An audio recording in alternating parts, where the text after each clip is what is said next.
Last week, the war on I-4. Tampa and Orlando. Orlando down big. 3 scores. They rally to force it into overtime, and they find a way to get the win. Tonight, another challenge. The Portland Thunder come to town. Can't wait for the start of this one. Can the Predators do it again? Thunder Predators next on CBS Sports Network. A lot of excitement here in 2015. Goes and gets it. Launches to the end zone. He'll take it for 6. Touchdown! They do it again!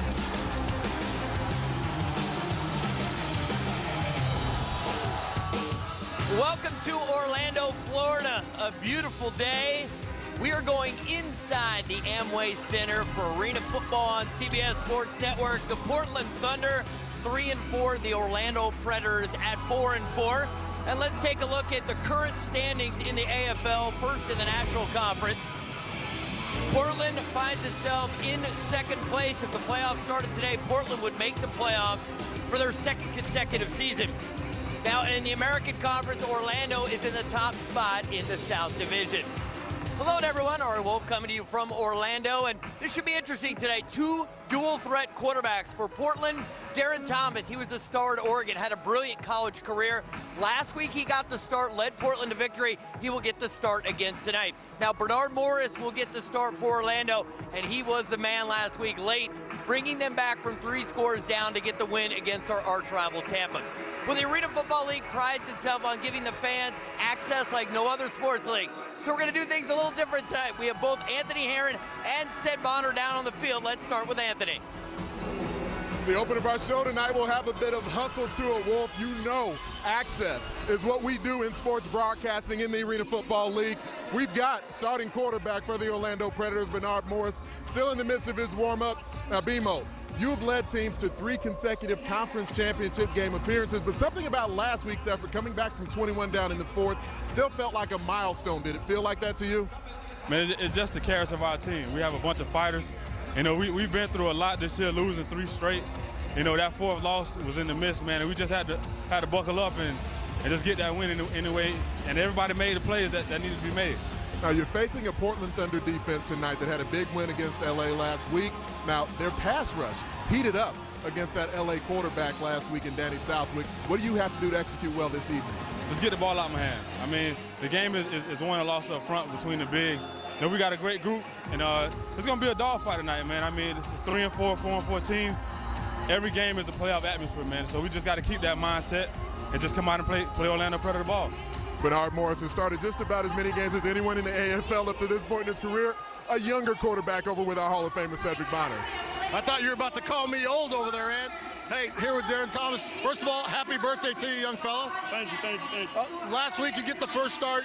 Very efficient. You do a great job leading the team. What's it going to take to continue that energy? I think I got to come out and execute. I think the team did a good job last week of rallying me on. It was my first start. I think this week the offensive line going to do a good job, and the receiver's going to catch the ball. So he's going to come out and execute. And Coach Hohensee, talk about the influence he's had on your game. Oh, man, Coach Hohensee has been one of the guys he's been one of my first teachers at quarterback, just helping me grow as a quarterback and grow as a professional quarterback. Hands down on how much I appreciate this guy. Well, that's awesome. He looks great right now. Let's throw back to Anthony. I'm with Coach Rob Keefe. Coach, this season you focus so much on the defensive side of the football. You've got Darren Thomas, who just spoke to Cedric Bonner. But take our viewers back to last week who watched you on CBS Sports Network. Big comeback in the 4th quarter. How did you guys pull that off? Well, you know, we've been in those situations all year. We lost 3 games literally on the last play of the game, so it was about time we won one. So we had to score a touchdown, go for 2 to take it into overtime, and then score a touchdown, go for 2 to win it in overtime. So the guys they're experienced. They're ready for this. If it happens again, we'll be ready right for it. And what does your offense look like without Kendall Tompkins, who led you in receiving last week? Kendall Tompkins, unbelievable player, very dynamic out of University of Miami. The biggest thing right now is we want to make sure we have depth. And with Julian Williams being a big special teams guy for us, but now coming into that wing position, we got to see what we have. I mean, it's Arena Football. We play 18 games. It's only week 9, so let's see what we got, and Kendall will be healthy next week. Thanks a lot, Coach. Good luck tonight. Let's send it back down to Cedric Bonner, who's with Coach Mike Hohensee. Appreciate it, Big Ant. Hall of Fame coach Mike Hohensee. Coach, tons of injuries this year, guys going through surgeries, all kind of mayhem going on out there. How have you kept these guys battling together? You know, it's really just kind of been next man up mentality. You know, I don't think it's a time to panic ever. You don't want to show that as a leader.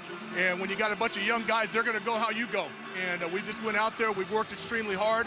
It's been a training camp atmosphere just about every week up to this point. And game time, we just never know what we're going to get. Hopefully we're going to get a good one tonight. Well, Darren Thomas came in, brought energy, played well, ran the team, ran the offense. Talk about how he brings that across country. How do you guys keep that momentum going? Well, hopefully, the meeting time and just taking care of their bodies and being smart with what we do during the week.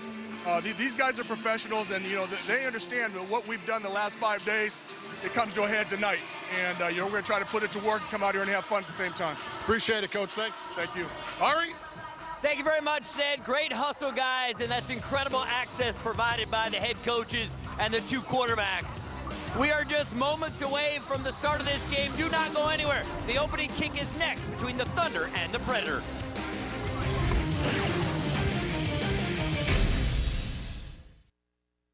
Welcome back to the Amway Center in Orlando, Florida. Here are the rules of the game. Running clock until the final minute of each half.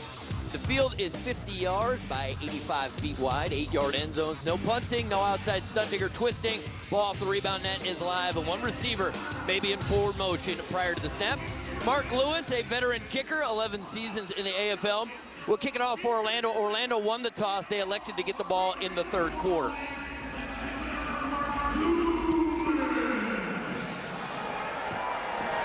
A nice job by Lewis, goes through the slack net. And Orlando there to bottle up the return at the 7-yard line. 14 yards on the return, and here comes Darren Thomas.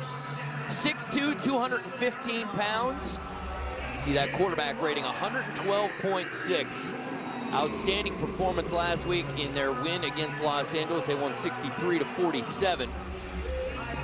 He got a little bit of playing time last year, but he is still a project in terms of making him into an Arena Football League quarterback. And Mike Hohensee, his head coach, has developed a lot of outstanding quarterbacks. So we'll see how he does in his 2nd consecutive start. Touch on that throw. Keon Lacey makes the catch. And here's the rest of the Thunder lineup. The player that I've been focused on a lot in tonight's game that helps the progress of Darren Thomas is Jared Perry. Former AFL Receiver of the Year, Rookie of the Year in his first year in the AFL as well. One of the best rookie seasons. He's tailed off a bit the last couple of years.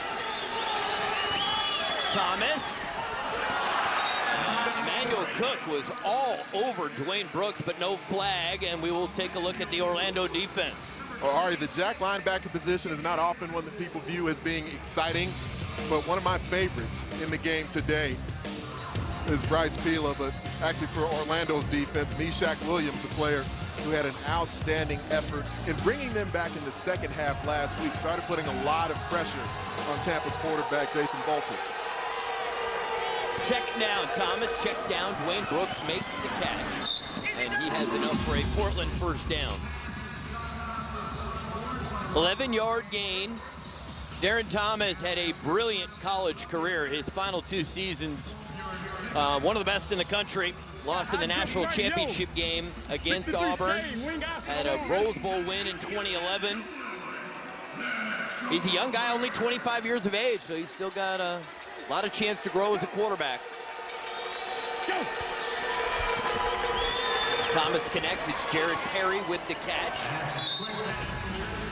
9 yards on the play. And let's take a little look back at Darren Thomas's numbers at Oregon. I mean, 66 touchdowns, 2nd all-time. Quarterback rating off the charts. And that 2nd all-time is really just because Marcus Mariota passed him this past season from his Oregon Ducks career. So college football fans have gotten to see a lot here in recent months of watching Marcus Mariota in his attempt to transition to the National Football League. When you look back to recent Ducks memory, Darren Thomas was that version of QB at that level. Thomas, the throw, the catch, touchdown Thunder. Dwayne Brooks, great start for the Thunder.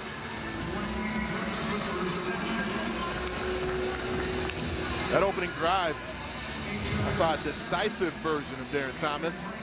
Reading coverages very accurately, delivering the football. Quickly came off his first read, and then went to number 2, and then a little sun salutation from the former Duck.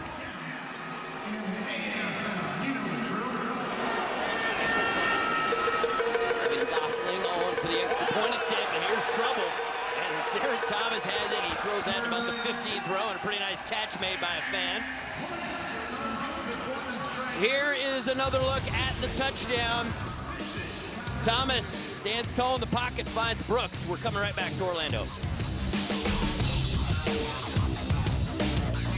Welcome back to the AFL on CBS Sports Network. Portland Thunder leads 6-0. Last week, the oldest rivalry in the AFL was renewed, the war on I-4, and it turned into an instant classic. Tampa dominates most of the game. They had a 3-score lead in the fourth, but Bernard Morris brings back the Predators, and they keep on fighting. They get it into overtime and then win on that 2-point conversion by 1 point. And as important as anything, as we look at the Portland scoring drive, very good execution. Anthony, Orlando had lost 3 straight. It felt almost like a must-win. That added to the drama last week. They were able to claim first place in the South Division coming off that rivalry victory right here at home last weekend. Brandon Tompkins on the return. He's very dangerous. 2 kick returns for touchdowns this year. Gets by the kicker, untouched. Touchdown Predator.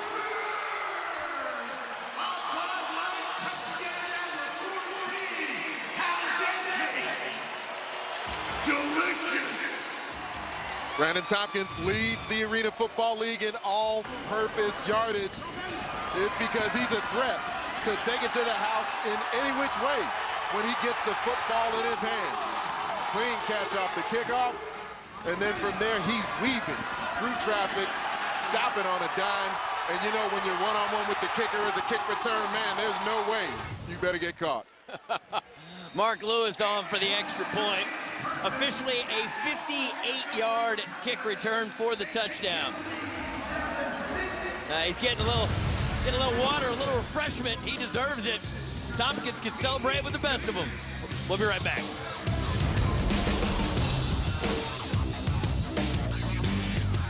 Brandon Tompkins. He has been getting it done all season on returns. April 11th at New Orleans. Takes it the distance for the touchdown. Then May 8th at Philadelphia. And showing off that speed and shows off a little bit for the final 10 yards. And then tonight, his first kickoff return for a touchdown at home. Thrilling the Predator fans as he blows by the kicker and gets the touchdown. Former running back is Brandon Tompkins. He's played so many different positions throughout his football career. That type of versatility as an offensive talent is what leads to being dangerous in the AFL. Dwayne Brooks on the return. Gets by one guy. Gets by another. Dwayne Brooks.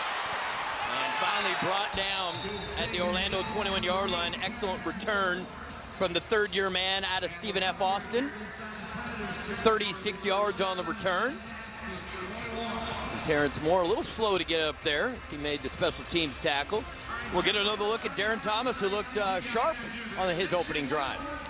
We'll be able to get the thoughts of Cedric Bonner throughout the game as well. Talking about the mechanics of quarterback Darren Thomas, because it's one thing to do the spread option when you're at the collegiate level, and then to try to transition to the arena game and how you try to be decisive as a passer.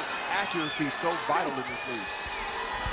Thomas, he gets hit, ball comes out. Geathers has got it, and Geathers is going to take it for the touchdown. They knock it out, pick it up, and take it for the score.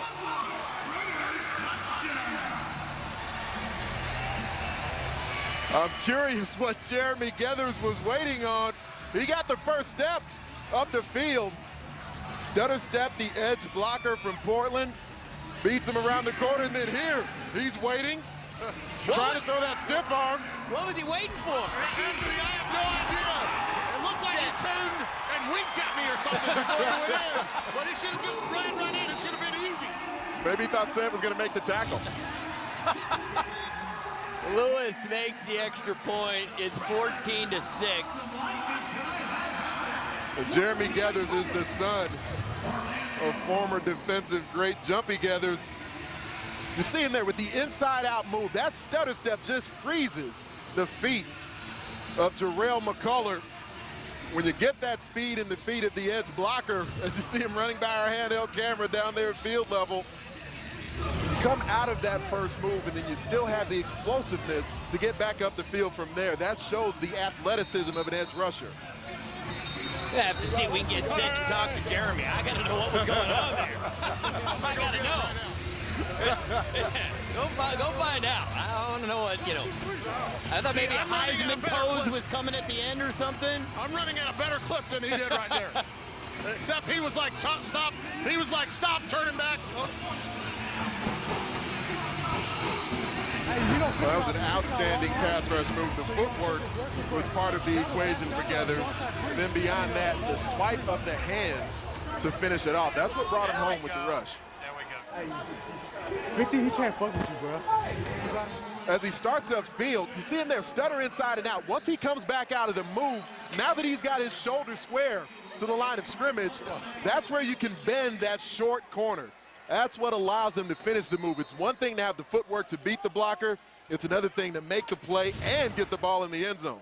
It's a trifecta. Well, now I have an inkling of what was happening. He was looking back at the guy he beat on the play.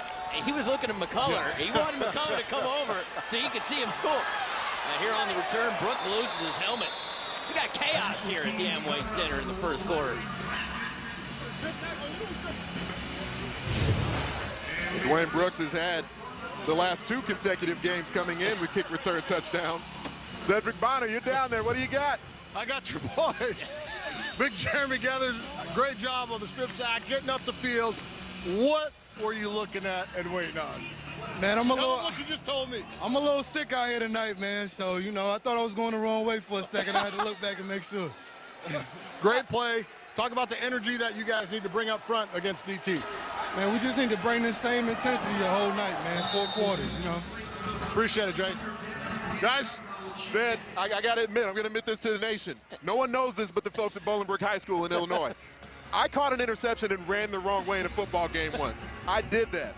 So I respect that Jeremy Geathers.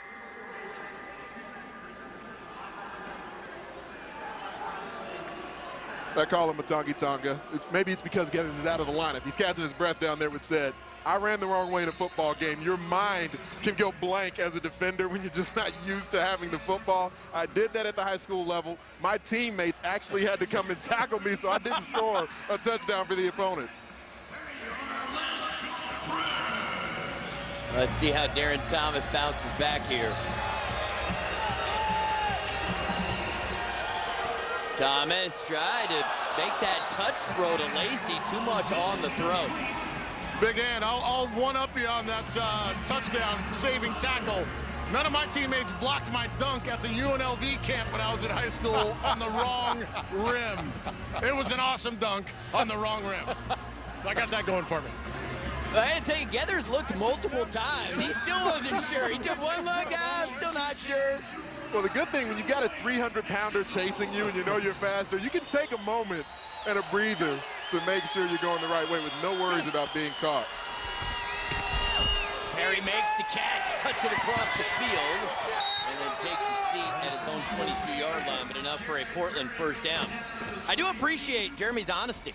True. Yes. Let's go. Yes. Well, at the AF2 level, I coached Jeremy Geathers a bit with the team down there, the Alabama Vipers it was at that point. And he's a very humble kid, even though he comes from a football family. He's got a father who's a big-time player, extremely hard worker. Thomas gets it out quickly. Lacey the catch. And Lacey picks up another Portland first down. Sid, what are you seeing so far from Darren Thomas? Right now, even though he had one errant throw on the post and he got stripped, he looks really comfortable. It didn't look like this a year ago. It looks like he has a real grasp of what Coach Hohensie's trying to do. And that's when he's decisive. You can see the ball coming out. He knows what he's reading. You saw the bench route early in the game, the first play. He looks real comfortable out there to me. Well, Coach Hohensie made the change after a 3-game losing streak and then coming out of the bye last week. They win against Los Angeles. Thomas getting his second consecutive start. There he finds Dwayne Brooks for a short gain. Gain of 5 on the play. The Hohensie took over Portland after their first year of existence, and he said it was really a project to work with Darren Thomas to get him right, but he said Darren had a great attitude, wants to learn and wants to be a leader. Well, when you look at the fact that Darren Thomas was the opening day starter last season, and there was, you know, a lot of ballyhoo about him becoming the inaugural starter for the Portland Thunder. Thomas, good thing it was a little underthrown. That might have been picked off. Excellent defense right there from Nick Taylor, who got the start in the middle last week, Anthony, and he got better as the game went on. He really did. He struggled early in that game against Tampa Bay, but you saw him becoming more aggressive because he had already been on the field for Orlando prior to that, but he made the transition to being the middle defensive back last week. Completely different type of pressure with the island that you're on as the middle defensive back in the Arena Football League. He's got blazing speed, 4.27 in the 40. Played at Florida International. Beautiful throw. Lacey makes the catch. Touchdown, Thunder. Going for two, guys. They're going for two, guys. Saw Coach Hoetz give him the signal. Oh, changed his mind. Yeah, it's a little early to chase the points. So here's another look at the touchdown. Really nice throw. You coach the defensive backs when they're in the end zone not to pedal in the paint, but Nick Taylor allowed his feet to stall just too much. Didn't get a hand on Lacey as he crossed his face in the paint. They had problems with the snap last time. This time it's a better one, and the kick is no good. So 0 for 2 on extra point attempts for the Thunder, and that is the difference in our score. But Portland responds nicely as Thomas finds Lacey for the touchdown.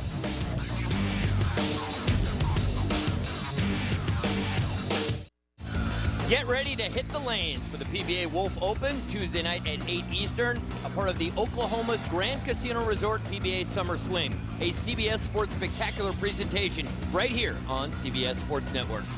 Since when do you sponsor bowling tournaments?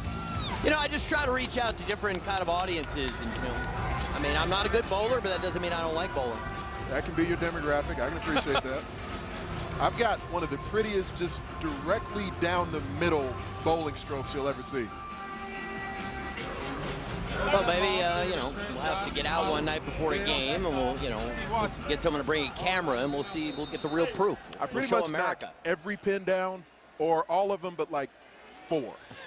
It's either a huge split or it's a strike. Not much middle ground. Tompkins the last time returned it for a touchdown. What will they do this time? It's off the iron.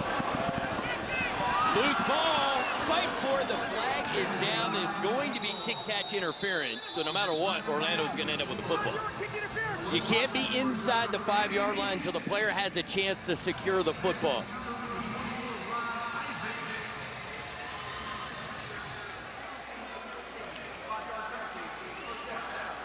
It's that high carom off the iron that does it, and it's difficult to throttle down as a coverage man on that kickoff team. Because once it takes the bounce, you know it's a free ball, but you have to be able to throttle back there towards that 5-yard line just to make sure the return man has an opportunity to field it. Either he has to touch the football or it's going to hit the ground. Yeah, that's like the toughest one in the book right there, Big Ant, when it takes that high carom, and it's hard to slow yourself down and stop in time not to get that penalty. First offensive play from scrimmage for the Predators comes with less than 5 minutes to go in the opening quarter. Bernard Morris, that will be a gain of a couple. And he is one of the top rushing quarterbacks in all of the AFL. He is 4th in rushing all time and 2nd this season in AFL. Carrying the football, he's hit 9 rushing touchdowns. Sia Burley giving him the call. He's the offense coordinator. Here we go, 50-50-50. We got Rage left, Z, 6-8-4-1.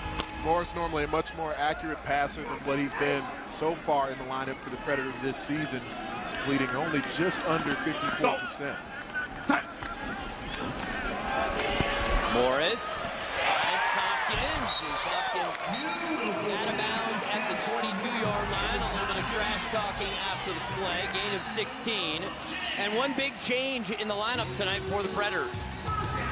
Orlando has the football on offense. Larry Brackens, they call him El Boog. He makes his return to the lineup, and he'll be a full-time receiver, not just a red zone target for Orlando in this ball game. That makes a big difference. Larry Brackens, 6'5", 225-pounder, but he's a little bit long in the tooth. So where he had become a more of a red zone target and a special teams threat, Now, having to run in high motion more frequently and get so many snaps, we'll see how he holds up. Go. Shuffle pass to Tompkins. Brackens with a good block. Sets up Tompkins for the touchdown.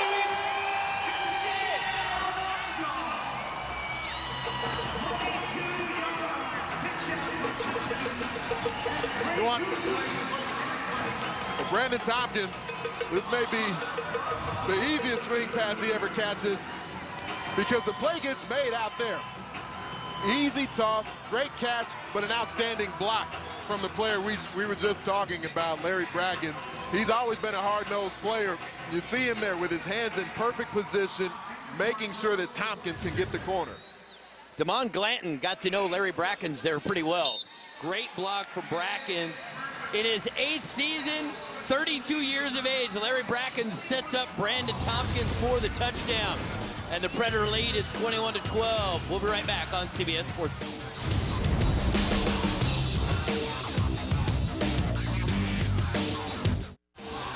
Orlando in front, 21-12. For the latest news, scores, and stats, log on to arenafootball.com. Whether you want to check out special features on the league's brightest stars or watch live games via the ESPN3 video player, arenafootball.com is where it's at. Now I'm all about showing Brandon Tompkins some love for that last touchdown, but the blocking in space was just phenomenal. Freeze it here. Larry Brackens, Julian Williams, right there. This is where first downs turn into touchdowns, where you get players out in space, teammates willing to give their bodies up, making sure that they're getting the necessary blocks to put points on the board. Predators to kick it off. Brooks waiting deep. And this one bounces. That is a free football. And McIntosh Jackson but good. Great hustle, Eric McIntosh. It's a great example because on the other play you have to wait. If that ball hits the ground, open season.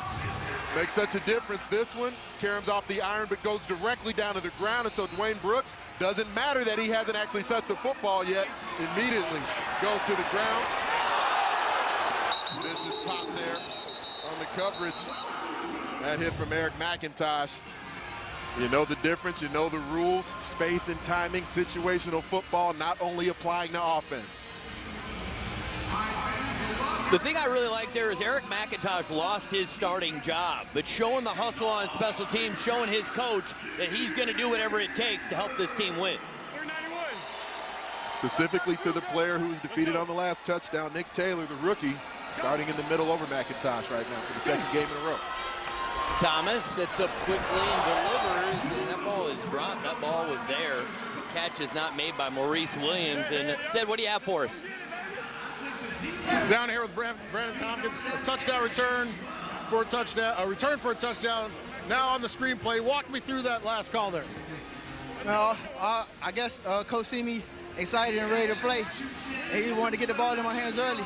But I know I couldn't score that touchdown without my old linemen and my blocking receivers. Talk about the matchups outside with the DBs from Portland. You guys feel like they can hold you one-on-one, or is this your ball game? No, this our ball game. Nobody can hold us one-on-one. Let's go. You heard it right there, guys. Thank you, Sid. And just a couple of yards there on second down. It's going to put Darren Thomas and the Thunder in a 3rd and long situation. These are scenarios that Portland needs to avoid, because where Darren Thomas isn't quite efficient yet is once the coverage is a bit tighter, you get them behind the chains. He has to throw through tighter windows. And the accuracy of the pass is so key, where we still need to see growth from Darren Thomas, consistently hitting the receiver in stride. Let's go. Go. Lacey in motion. Thomas is looking for Lacey. It looked like it hit him right in the face mask. There is a flag down.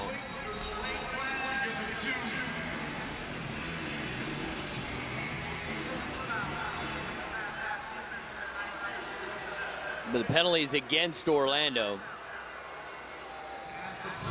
That's a big penalty.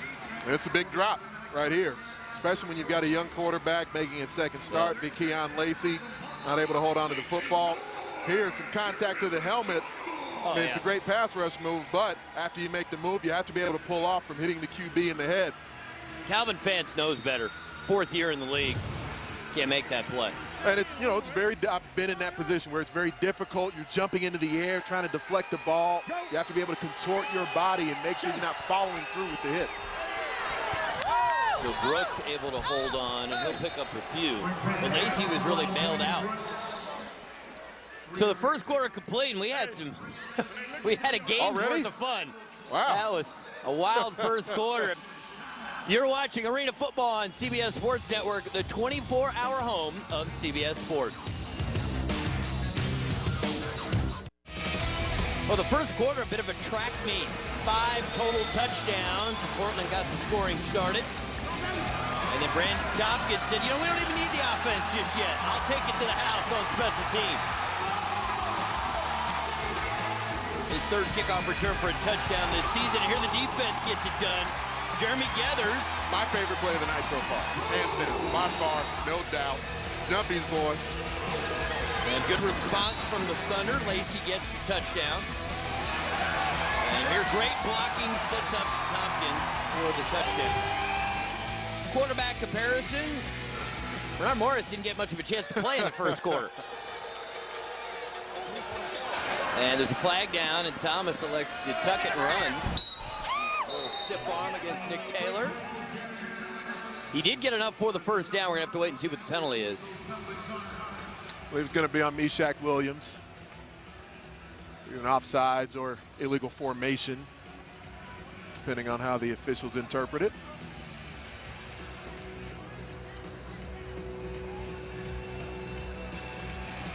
All right, the penalty going.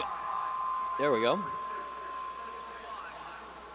So let's take the result of the play, which is a first down. Now, one of the things that Coach Keefe talked to us about is the Predators have gotten off to slow starts, that they haven't had that energy early. Where tonight, I don't know what he did differently, but they played with great energy in the first quarter. To me, the biggest sign that his team is ready to play is the way they put points on the board. It's not like the offense has come out lighting it up. They haven't had to. We've seen special teams touchdowns, defensive touchdowns, and the offensive touchdown that came was by great blocking out in space from receivers. They set up the screen, and the big Phil makes a move. How do you like that? You don't see big guys at that size with that kind of elusiveness. The fullback, John Martinez, who played at the University of Southern California. He played guard in college. And Martinez has been a bit of a touchdown maker. 5 out of his last 6 games, he's found the end zone. You mentioned him being a former Trojan. Don't know that he actually had any receptions during his collegiate career. I'm guessing at guard, he didn't get many catches. I certainly didn't locate any receptions. Oh, a drop. Jared Perry, he was open, middle of the field. You know, Darren Thomas isn't getting much help from his receivers so far. Especially not on this drive. I mean, the numbers overall have been solid, but 2 drops on this particular drive, and it takes your offense out of rhythm. I mean, it's still 3rd down, and we know it's very likely they will go for all 4 downs if it comes to that here. But just the rhythm of an offense is off kilter when you have receivers dropping balls. The energy back in the huddle now doesn't feel the same way once you approach the line of scrimmage again. 3rd and short. Keep in mind, Thomas is a threat to run with the football. Instead, they're going to toss it to Martinez, and Martinez battles and pushes the pile and picks up the first down. That was Steve Kuiper. He was honorable mention all Pac-12 back in the 2012 season for USC. They're showing off here on this drive, the big fella. Well, in quintessential AFL thought, he's the type of fullback that you see more often than not. A guy who was a center or guard in the outdoor game, who you know would be comfortable handling the football a bit, where you count on his ball handling ability, where he won't put it on the ground much, but is nimble enough to get you a few yards. Let's go. Thomas, ball came out a little funny, but it is caught by Lacey. Hey, Sed Bonner, I want you to address that. That's 2 throws now I've seen where the ball, it looks good when it first comes out, and then it has like a weird, going through the air, it just doesn't look right. What are you seeing? Well, I think one of those balls was tipped. That one right there, I'm not sure. I think he threw the split finger fastball. Didn't work out too well, had a little wobble on the end of it. But it got to its destination and was caught. So, you know, you still got to be, I'm excited for the way he's playing. He doesn't look erratic whatsoever. He's very calm. Even when things have gone bad, he's still stayed in there and played well so far. You know, Jay Gruden, obviously Redskins head coach at this point, one of the AFL's great QBs, didn't always look pretty when it was thrown. Well, that's fair. A different kind of not pretty than that, but yeah. It never looked easy for him to get it out. But he was effective. 4 Arena Bowl titles for Jay Gruden. And Sid, your thoughts on a guy, Thomas is in his 2nd year at this point, so the progression of a young QB set from year 1 to year 2, how important is it for him to absorb as much as he can? Well, I think that the one good thing is he's in a very similar offense this year as he was a year ago. A lot of the same concepts. So it helps out when you have that 2nd year. You know where guys are going to be, and I think that's why you see him comfortable. I think when you know what you're doing offensively, it makes the game a ton easier. Oh, they try to set it up, and they do to the tight end, McCullough. He gets the touchdown. Wow. 7 yards on the play. It didn't look like it was going to work out, and he broke free as the ball got there. Darrell McCullough out of NC State. They tried almost this exact same pass against the LA Kids last week. And Darren Thomas overthrew McCullough in the end zone. And not only did he make the catch, did it one-handed, Wolf. That was impressive. I want Sid to go talk to Hohensee and be like, you know, we're trying to showcase the big guys tonight. As we've seen 2 former outdoor offensive linemen show that they can handle the rock. Good stuff from the Thunder, makes it a 2-point game. McCullough. Little hands, little Michael Irvin, gets some space and gets the touchdown.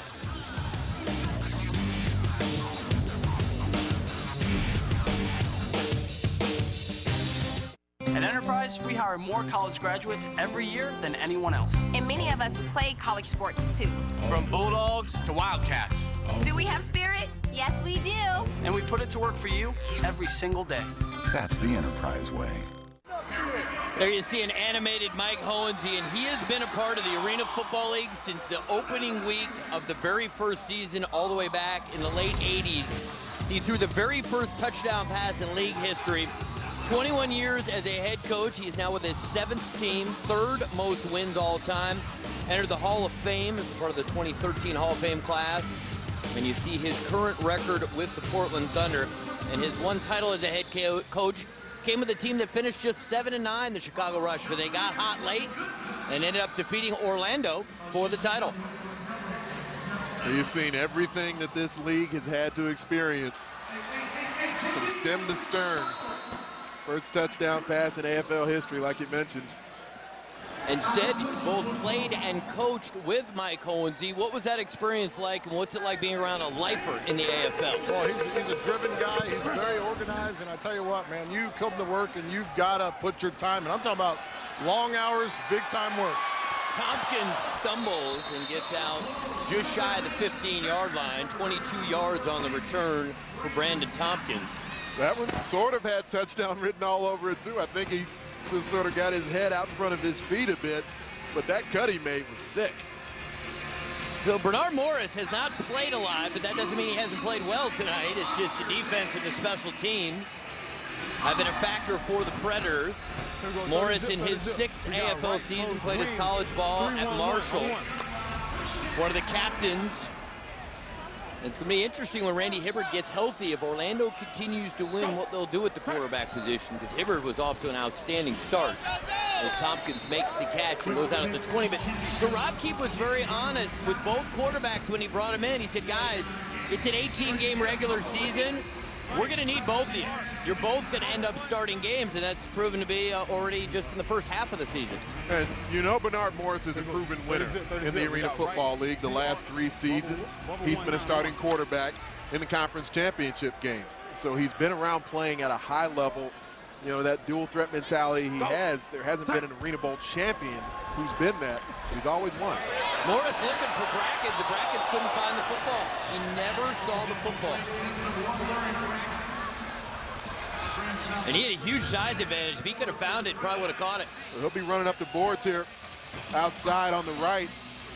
He creates good space, sort of feints towards the inside, and then he starts fading the route back out outside the numbers. Just wasn't able to get those shoulders around to try to track the ball in flight. Larry Brackens played alongside his head coach.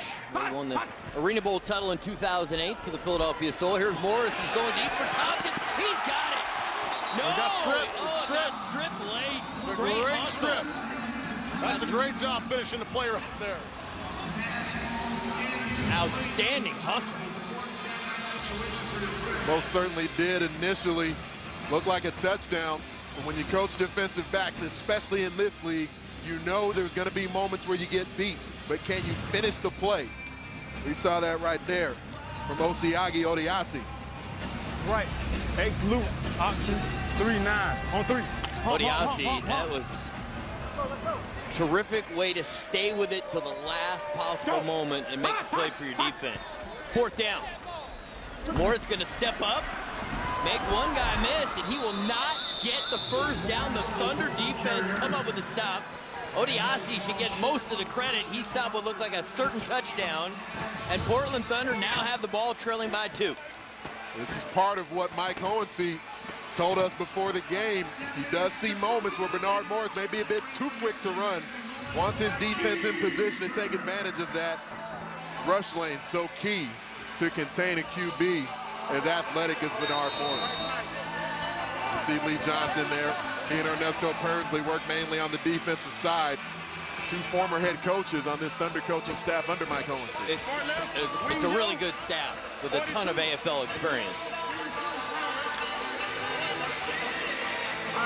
1st and 10 for the Thunder. Perry will be the motion receiver. Thomas gets it out. Lacey makes the catch, and we've got a flag right at midfield.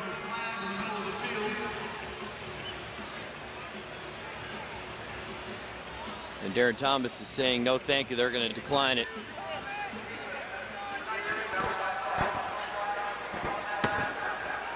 Hey, guys, I talked to Coach Hohensee down here in the end zone and talked about Geathers and Williams get their get off. They want to slow those guys down, so they're going to continue to attack Geathers with McCullough and Martinez using the bigs in the screen game. And I'm sure a big guy like yourself, Ant, wants to see that kind of stuff.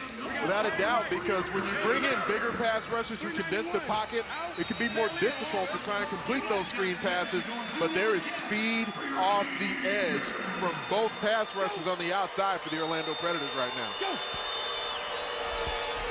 Thomas, touch pass completed to Jared Perry.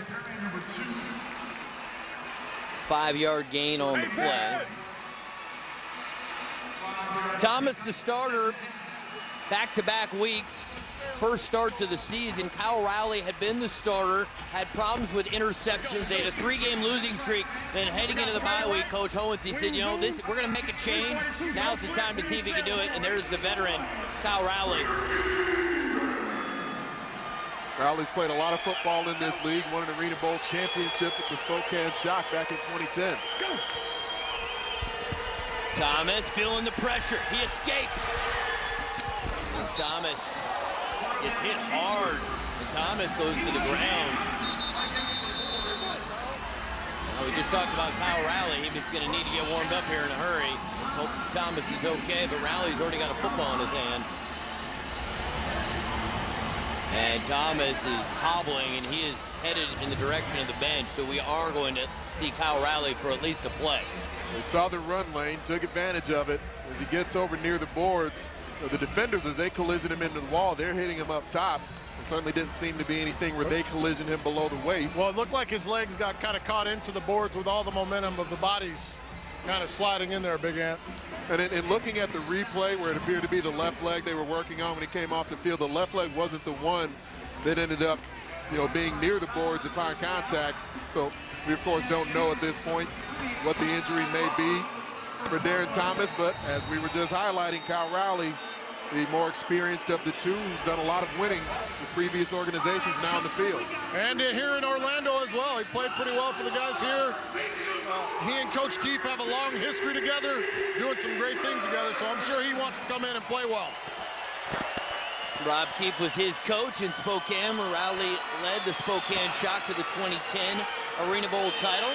And they'll keep it on the ground here with Martinez, and the big fella gets spun in the air and holds on to the football. at 325 pounds. I'm going to guess there haven't been many moments where Martinez has had his tea kettle flipped upside down like that. It looks like they're going to take Darren Thomas back into the locker room for an additional look. These are two teams with depth and talent at the quarterback position. We talked about Randy Hickford, the previous starter for the Orlando Predators. 4th down. And they're way off sides here, and that's just bringing a new quarterback in, and they were just a little dysfunctional right there.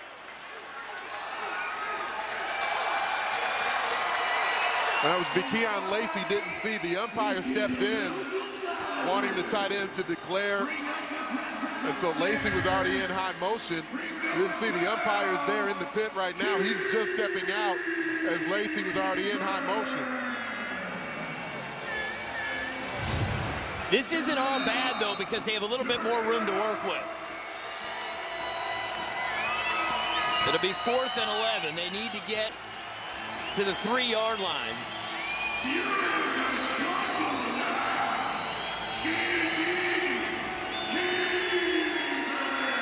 And there is Darren Thomas. 4th down, Rowley, on time catch, not made. And he would not have had enough for the first, I don't believe. The Predator fans loving this. They knock out the starting quarterback. He's being attended to, and they still cling to a 2-point lead. A good one so far tonight in Orlando. 21-19 Predators in front. Be sure to check out arenafootball.com for all the latest news and information on the Arena Football League. While you are there, be sure to shop the AFL Team Fan Shop for the latest team gear. Check out arenafootball.com today. See the young fans? A little selfie? Having a little fun? May see Rob Keefe. That's not a selfie. No. That's a dry erase board. Just in case people weren't sure. Look, what I'll probably have to do, though, remember, if they did good clarification. Some of our younger viewers may not know what a dry erase board is. Morris, this is only his 6th attempt of the game. Gets it to Larry Brackens, and Larry, 10 yards on the play. Well done, Larry Brackens. Let's get an update on Darren Thomas from Sid. Hey, thanks, Ari. Down there checking inside the locker room. They're just checking over his left leg. It's not looking good in there. He's moving extremely gingerly on it. Not looking good. I don't know if he'll return. All right, thank you, Sid. Here we go, 50-50-50. We got right post, wing, 3-1-7. So 1st and 10 for the Predators. We'll see if Brackens becomes a bigger part of the offense. They got it to him there, and an easy completion for Morris turned into a 1st down. And Morris is in trouble and gets rid of it. Well, he was close to being in the grass there. I think Ernesto Pernsley's begging for it. There was a receiver in the general area where Morris was throwing. I think the officials may be a bit confused about where Marquise Jackson was lined up pre-snap. But there were a couple of points.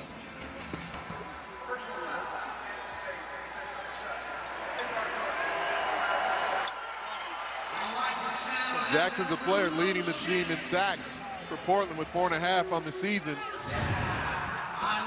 See him up there at the top coming off the edge. He uses the stab move inside, but he's got that right hand all the way up into the face mask. When was the Earl hand? Latson. Oh, it was to the offensive lineman, not to the quarterback. I got you. I was waiting for him to get to Bernard Morris. So, you know, offensive linemen are people too. You didn't used to feel that way. Oh, I had to do it in this league. Yeah. Playing that Iron Man game like it used to be in the AFL. Right. And understandably, Earl Latson wasn't too excited about it. Well, he also didn't want him on his quarterback. Well, he kept his cool. Well, that's why his helmet is a bit askew at the end of the play. Go. Morris, plenty of time. Larry Brackens right through his hands. Would have been a touchdown. Larry Brackens, former 5th-round pick out of Pearl River Community College. 5th-round pick of the Tampa Bay Buccaneers. Great read, excellent ball. Put it right where it had to be, especially for a bigger receiver like Brackens. You see him extend the hands. There's nothing wrong with the play in any shape or fashion aside from the fact that Brackens just doesn't pull it in.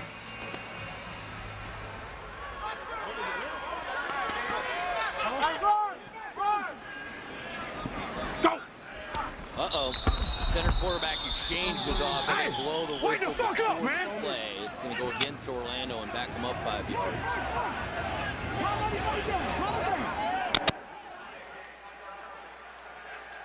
Apologize for the inappropriate language that will happen from time to time with the live audio down on the field. It said with Bernard Morris on the field, he's a quarterback obviously very experienced, but mechanically, he doesn't always step into his throws. He doesn't always have that clean platform, but in the AFL, very different from the outdoor game, you're not always going to see the classic delivery. How would you describe the difference between the two? I think on the big field, you've got to get your body in rhythm and in direction. But here, when you've got a strong arm like Bernard does, you can be leaning back and flick a ball 25 yards into a good spot. You don't always have to be in perfect position to make a good throw here in the sleeve. 8 yards on the play. Well, Sed Bonner could deliver the ball. His radius of where throwing sidearm to over the top with people in his face, running away from people, which didn't happen very often. But Sed Bonner could make all the throws under duress, and that's just something about playing quarterback in the AFL. And Bernard Morris has a very quick release. And in this league especially, you need to be able to get the football out very quickly. You need to be able to see where the window is going to appear with some anticipation.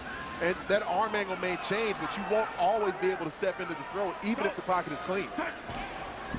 Third down. Morris going to tuck and run. Into the end zone. Touchdown, Predators.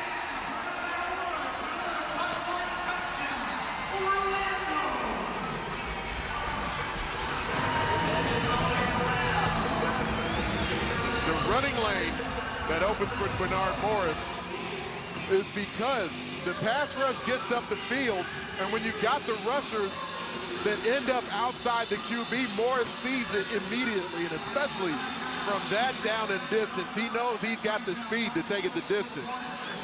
That's one where Bryce Pila might have been better suited just staying home, especially with a guy with Bernard's caliber of running ability. You want to stay home and force him. Bryce got a little nosy on the opposite side of the field, and the receivers weren't really running routes, which kind of leads me to believe that could have been a designed play there, Ant. They have the league's best ground attack. Just under 47 yards per game as Lewis connects, and that's now 18 rushing touchdowns on the season, which is also #1 in the AFL. And it helps when your quarterback is just got a dual threat ability. Morris gets the score, and the Orlando lead is 28-19. Stay with us on CBS Sports Network.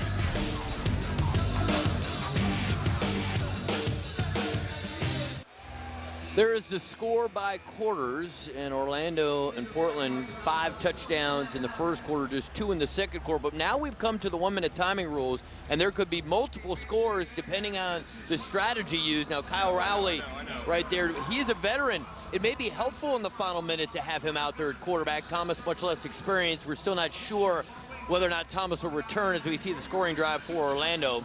Morris, a 9-yard touchdown run. He now has 10 rushing touchdowns on the season. In Orlando, it's 3 out of 7 this season in their onside kick attempts. Yeah, this is the perfect, where you're likely to see it with a full minute remaining. Now, they'll get the football first, coming out in the second half. So strategically, maybe you don't. But by alignment, it certainly does appear that Orlando's going to attempt the onside. And Lewis is real good at it. 11th year in the league. Gets the good hop. That's a loose football. And Orlando's got it. And tripped up at the 12-yard line. Dwayne Brooks saves the touchdown. But what an onside kick. And Nick Taylor almost had the score. I'll check that. That's not Nick Taylor. That's on the 2. That's Calvin Fance. Yeah, Calvin Fance. It was a pass off the right mid. Larry Brackens tipped forward. Calvin Fance came up with the scoop. Almost took it the distance.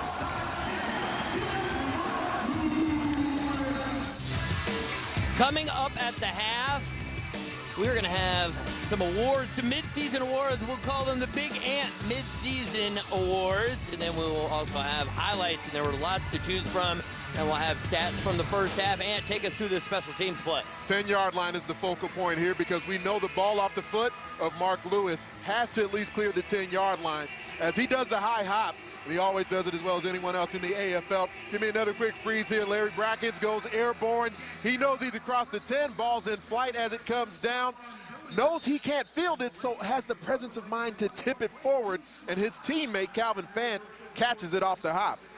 We don't have an official stat like hockey for an assist, but he certainly deserves one there. If they score on this drive, they should get one. And Bernard Morris.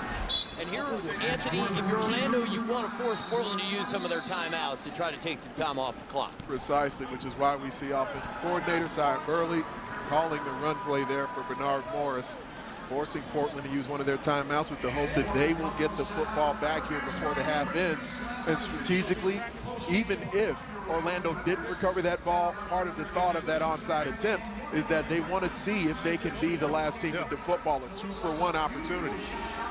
And keep in mind, Orlando gets the ball at the end, or excuse me, at the start of the third quarter. So Anthony, if they play this right, they could score, get the ball at the start of the third quarter and take a game that was a 2-point game and suddenly be up by more than 3 scores. That's why you very often see teams in the AFL defer until the second half before they'll receive the football, hoping that this scenario plays out where they can control the football at the end of the first and then get that other possession, have consecutive possessions into the second, start of the third.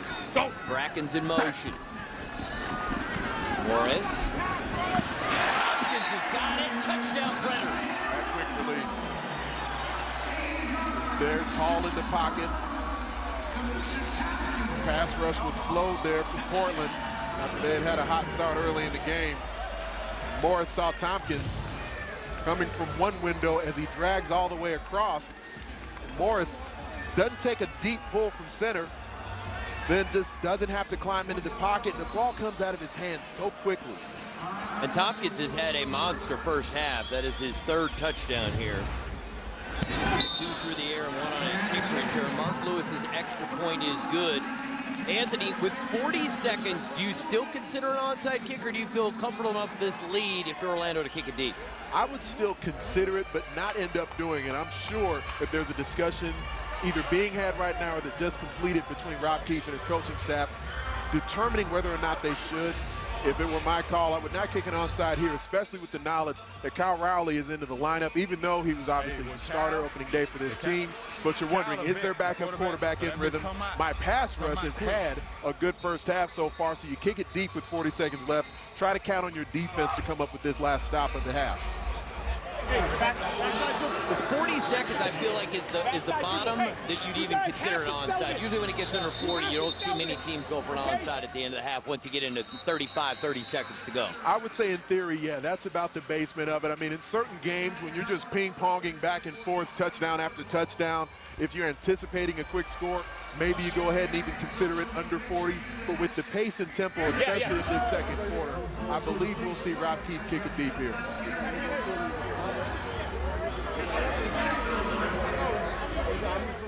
You talked about Mark Lewis's ability in setting up those onside kick opportunities, but the other thing, Mark Lewis is great on kickoffs. I think that it's a stat that's not often talked about enough, but here's a guy coming into this game, 59 kickoffs, 21 touchbacks. That's 35% of the time the team does not get a chance, and there's another onside kick. And he tried to fool him, but Bryce Pila was right there to make the play. Lewis has more variety to his onside attempts than anyone in the AFL. Said, I told you what I thought beforehand. What'd you think about the call going for the onside? I was a little surprised there myself, and I was like-minded with you on that. Thought they'd kick it deep, allow their defense to play, especially since they get the ball coming out. But maybe they want to grab another possession before the half ends. They feel like that offense is rolling pretty well right now. They don't want to give up any extra possessions. So let's see how Kyle Rowley responds. He had to come in the middle of a drive when Darren Thomas got hurt. Now he had a chance to think and get himself right. The other thing down here, Ari, it's much tougher on a quarterback in this area when you haven't been in the game. Rowley, good looking throw. Touchdown. I guess not. Yeah. I guess not. Yeah. I mean, that throw was perfect, and Lacey gets the touchdown. Officially a 10-yard touchdown throw for Kyle Rowley.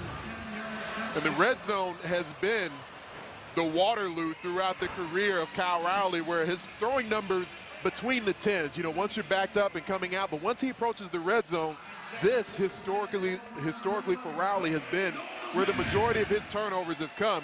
Well-executed play there.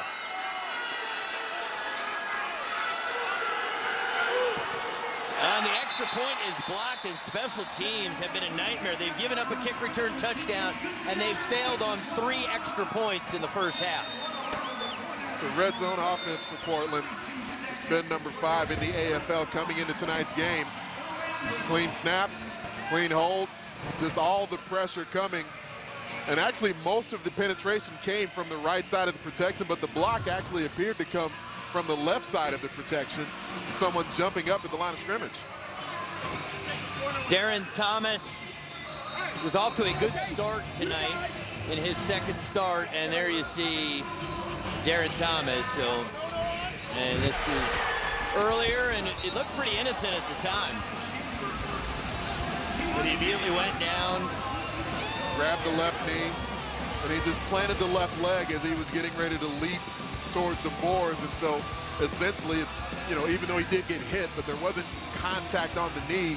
So whatever the injury is for Thomas, it's essentially a non-contact injury on the knee.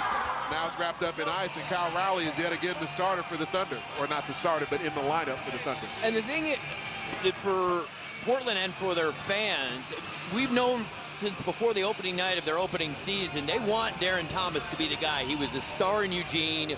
He's got big name recognition. They want him to be the guy, and here he gets the opportunity, and unfortunately out, it appears, for the rest of tonight. We'll have to wait and see when he's able to return.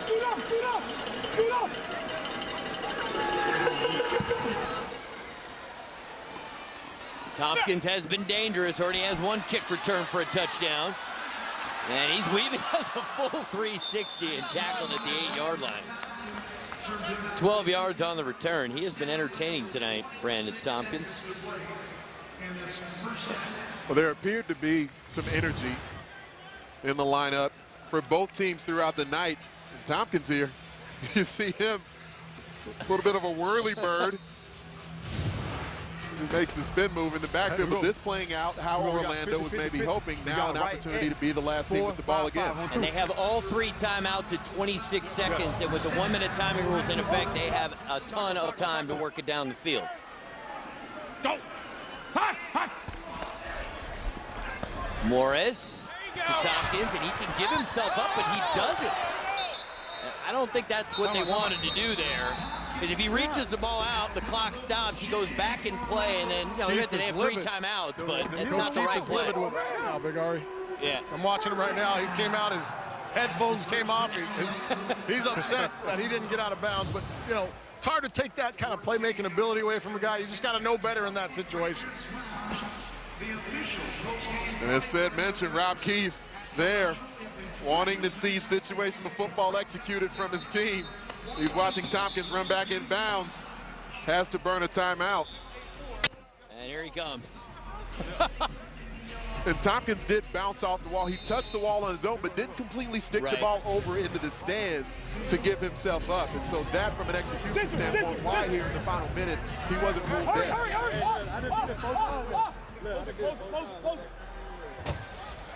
Go. Sack. Morris, great pocket, easy throw, a bobble, and a catch. Touchdown Predators, Julian Williams.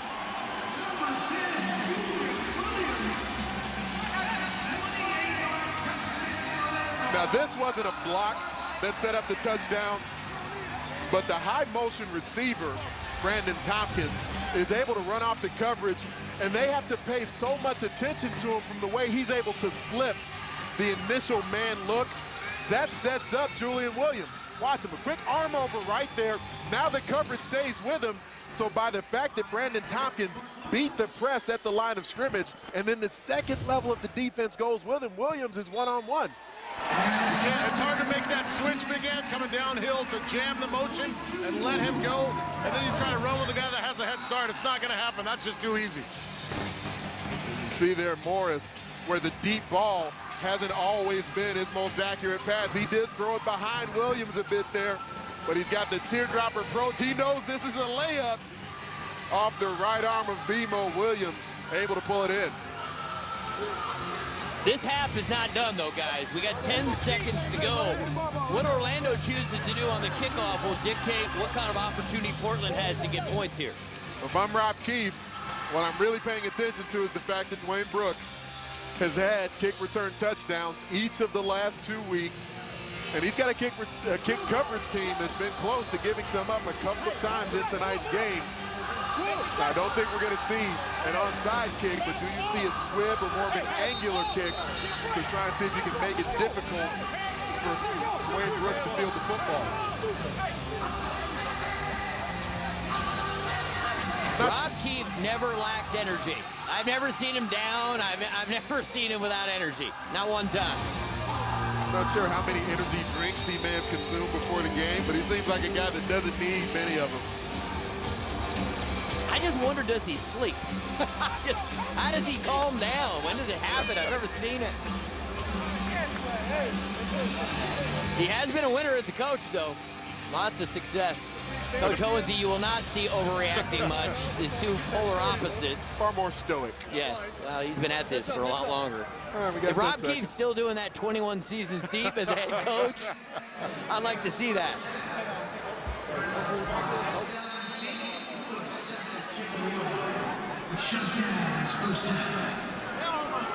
Let's see what Lewis elects to do here. If they squib it or kick it deep. They kick it deep, that's going to give Portland a chance.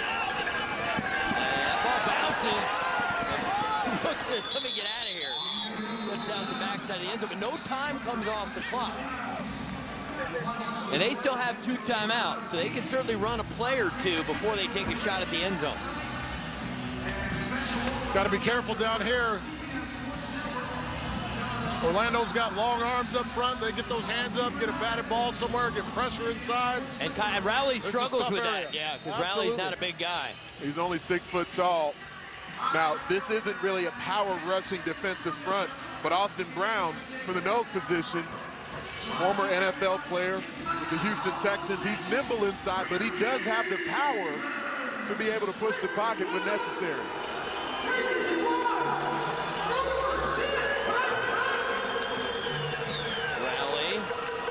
Defense playing way off, but Lacey's got to get down or get out of bounds, and he does.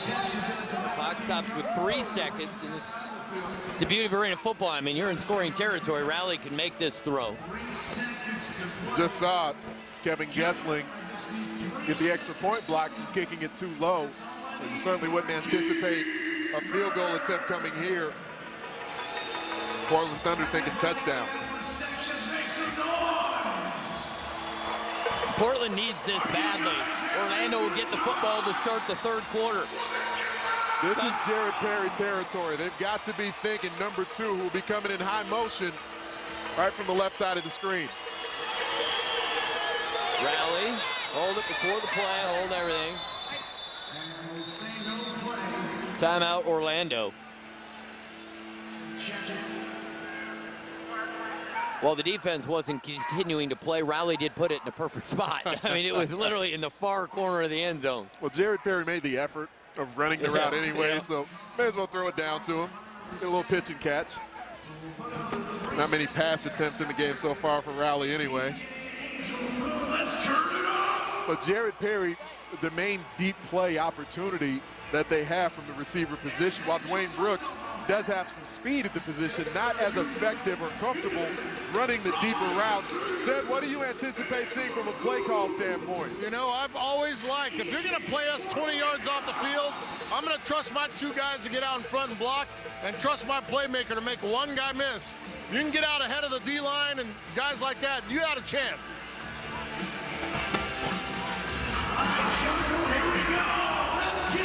Pass protection will need to be solid here off the edge with Geathers and Williams not as worried about this quarterback running.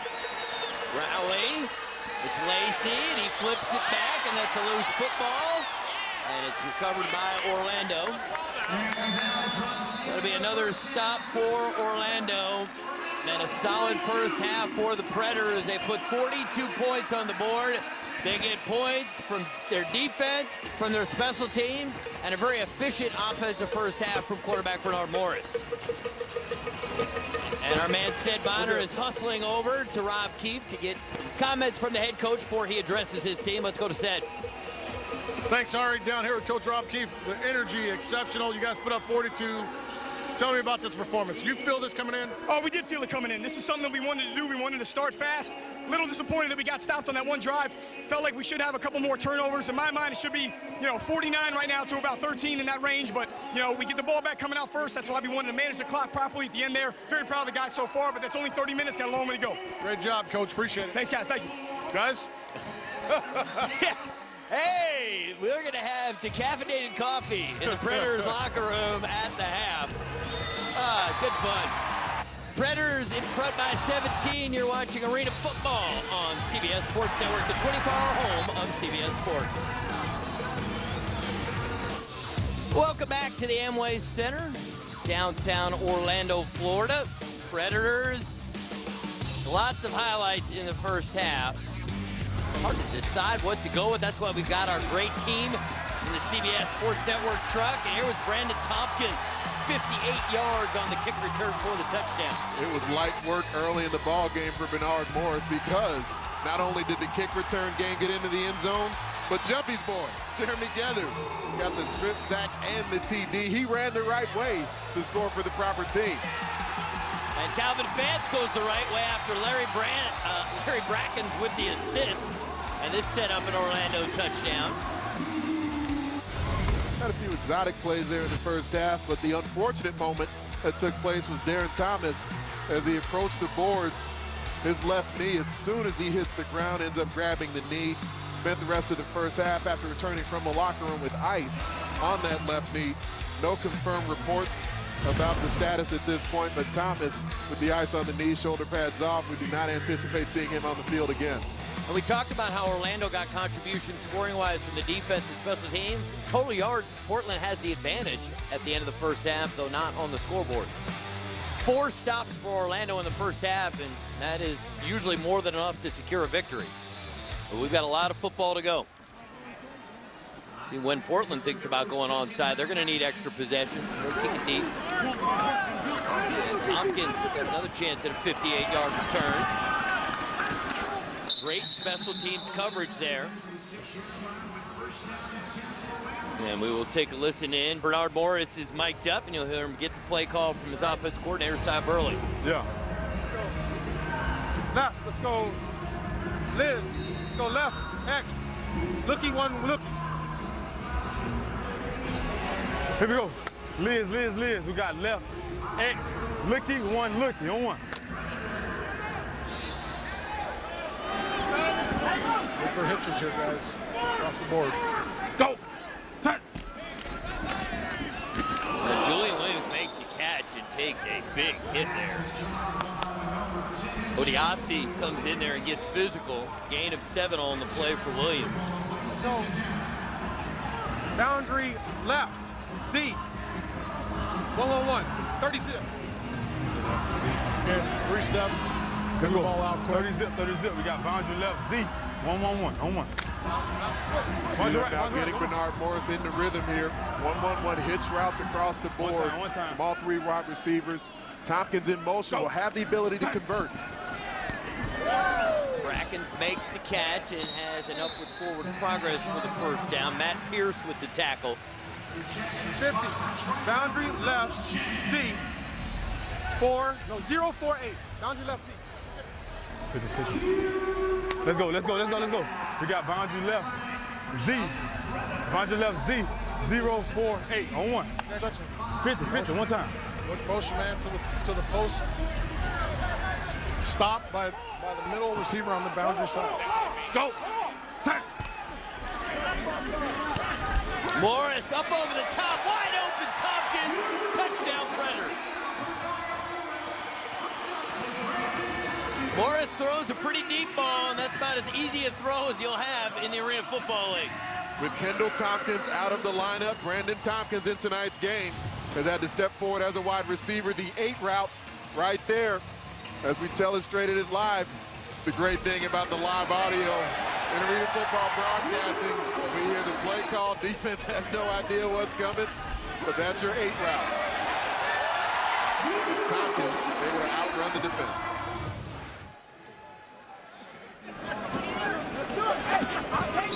Lewis, first time tonight, makes a mistake. 48-25 the score.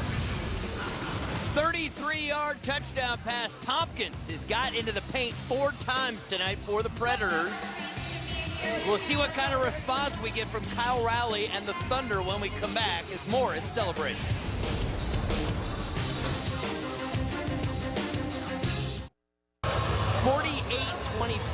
Orlando in front, 12:36 to go in the third quarter. Brandon Tompkins has been the star, 4 touchdowns already, and we're just underway in the third quarter. I want to remind everybody the AFL returns to ESPN2 next week. Saturday night, 10 p.m. Eastern, Arizona, the 3-time defending champs, take on Spokane. That's 10 p.m. on ESPN2. Mark Lewis with another touchback. It is an unspoken weapon to keep the special teams for Portland have an opportunity to jumpstart their team, and Kyle Rowley will head out onto the field. But Mark Lewis is an unsung hero. We don't talk about kickers much because I know you and Sid don't like to give him a lot of credit, but he is a difference maker. Well, Kyle Rowley used to be one of the biggest difference makers in the Arena Football League early in his career. Mentioned Arena Bowl 23, led the Spokane Shock to a championship. And he put up big numbers for several years in Spokane. The last couple of years of his AFL career, he's been more of a turnover sort of magnet, throwing the football to the wrong colored jerseys too often. Barely even get rid of that football before he ended up on his knees. And keep in mind, AFL teams only have 2 quarterbacks on the roster, and there's the second quarterback right now. Right there at the nose position, that's the power I've referenced from Austin Brown.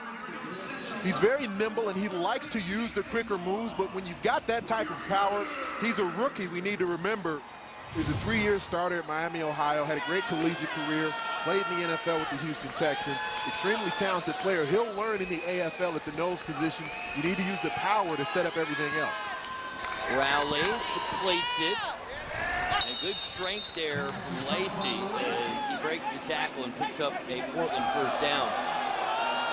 And now we've got a late flag coming in. Rob Keefe over by the boards making sure that his fans here in the jungle remain calm. That's good sportsmanship right there as Lacey goes over and shakes the hand of the fan. I'm curious to get another look at what actually took place. After the play, unsportsmanlike conduct, offense number 5. Half the distance to the goal, 3rd down. Number 5 is disqualified. Oh, he's thrown out. I thought, yeah, he was going to make light of it. I thought the penalty was going to be assaulting a fan.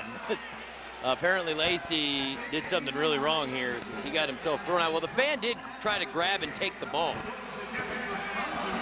And, you know, who knows what the officials were able to see in live action, but the fans should not be reaching onto the field of play while the play is still in process. And so you do understand some frustration from Lacey there, but you have to know not to overreact, not to try to retaliate something that's going on with anyone in the stands. Let the officials know, and then they can come in and try to enforce the situation. But there's no way and no reason fans should be reaching into the field to play during a live snap. So now Maurice Williams in the game, number 14. Jared Perry makes the catch and up for Portland first down. So keep in mind, everybody, it's a 21-man roster. Darren Thomas done for the night. Now Lacey thrown out. They're down to 19 players. You take out the kicker, you're down to 18. This will be a thin Portland Thunder roster, and Mike Owensy was talking to us throughout the day today about a lot of the injuries that have already been suffered by Portland that have them in the scenario where he basically said they have had to continue to relearn each other and try to build some rhythm, some camaraderie. It makes it a very difficult task. Big Ant, you know that Mike Williams coming in here just in this week, so that's another new component. Lots of speed to help the team, but they don't really know each other. Catch is made on the fly. Dwayne Brooks busts through a tackle and gets to the 13-yard line. Now, Sid, I'm curious. You were down at field level did you feel like Lacy deserved to get kicked out of the game over that? Absolutely not. The fans were stopping his progression. He was running with the football trying to gain yards. The fans reached out and grabbed him, pretty much made the tackle, so he kind of stretched away from him. It was an offensive line came in later on to help him get out of the situation. No need for him to be thrown out, though.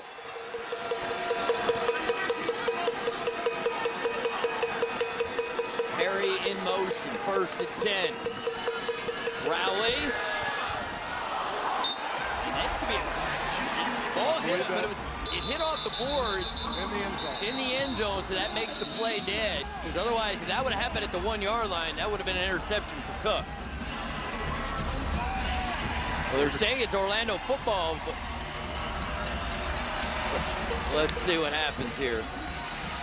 There's a conference going on with the officials to make sure everyone's square on the rule. Well, there is no back wall in the end zone here. That would have definitely killed the play. On the field is the ball was intercepted and down in the end zone. Orlando ball, 1st down at the 5-yard line. And the ruling we just hear there from Adam Savoy, because it was the side wall, and that's what you're alluding to, Ari.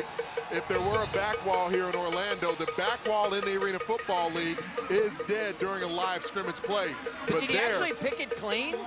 I can't tell. It appeared to me in live action that he was able to pluck the football off the boards. So one of the most unorthodox interceptions you will ever see taking place here in Orlando. Good look at downtown Orlando on a Saturday night. Predators with a 23-point lead. And we'll take one more look at this interception by Cook in the end zone.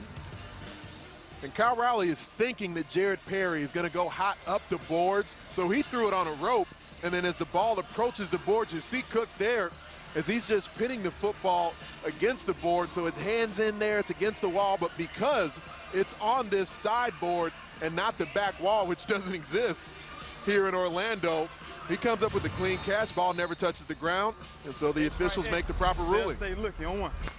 And Bernard Morris has been very efficient tonight. 11 of 14, 157 yards and 4 touchdowns. And before the play, Offside. Offense number 1. Half the distance to the goal. 1st down. now Rob Keefe, when we talked to him, thought that last week really could be a turning point. That could just be a talking point. But frankly, they won a game they should have lost. They come in here with some momentum, and he feels like they're really going to get healthy in week 12, and that's when they can really make their push. And they also told us that's why they don't take the team photo till week 14, because you don't know who's going to be on the roster when it gets to the end of the road. Reigning Rookie of the Year in the Arena Football League, Greg Carr, expected to return to the lineup in the coming weeks. Larry Brackens makes the catch and picks some extra yards. And the thing is, Anthony, the competition on this team, when they get healthy, it's going to be hard to get on the field. It's a deep team. Well, this is why the drop from earlier in the game was so surprising from Brackens, because he's so outstanding and has been throughout his career, catching the football away from his frame, whether it's in traffic or being wide open. Mayday, mayday. Hey, Toast! Hey, Toast! You like your They fake it to Brackens, and Bernard Morris gets out of trouble. There is a flag down at the 19-yard line.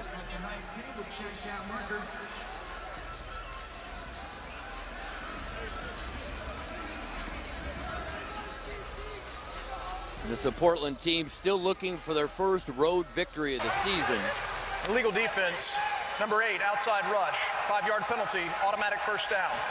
Now, because Larry Brackens didn't play last week, I had to hold on to this nugget. You know, math is not my strong suit, so I had to get out calculator. Here we go. 385 career catches, 135 of them for touchdowns. That's 35% of his career catches have ended up with touchdowns. He has not gotten in tonight.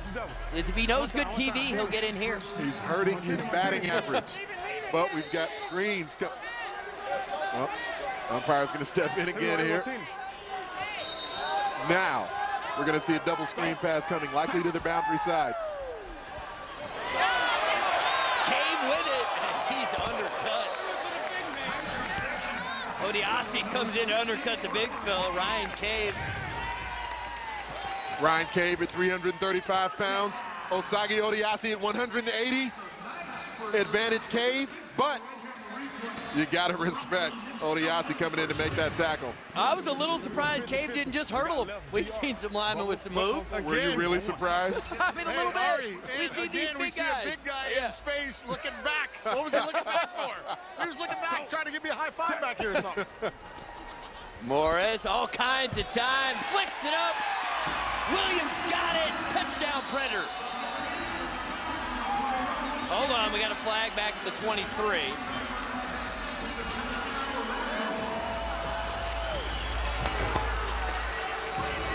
Hands to the face, offense number 51. 10-yard penalty, second down. Will Maxwell, the rookie out of Georgia Southern that they're real excited about. It's a very young offensive line, and Maxwell hands to the face, negates the touchdown. This is a moment for the Portland Thunder defense to be able to step up here. Maxwell's a player that's played some center, some fullback. Initially got his hands inside, then they just ride their way up into Frank Trotter's face mask. There it is right there. I mean, he's got some jersey in there too, but the hands ends up just riding their way up high enough where the flag is thrown. Martini. Go. Touch. Morris. And we did talk about, you don't often get to just plant and make the throw the way you want to, and that affected the throw there for Bernard Morris. And Bryce Peeler from the jack position, we see him staying in the box more frequently now as the game has continued and Morris is taking off to run. So that's the area of the field that Bernard Morris has to be able to attack and take advantage of because you don't have the jack in the window. Said, what is it on those particular passes that maybe Morris didn't take advantage of? Well, he got a little confused. There was some depth by the secondary. They had little rub routes going, one out, one in. He wasn't able to see it fast enough to anticipate the throw with some touch. Peeler here. He's been staying in the box, more worried about the run from Morris. Does it again.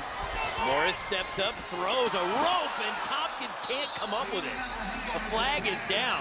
I don't think I've ever seen Morris throw a ball like that. That was the fastball.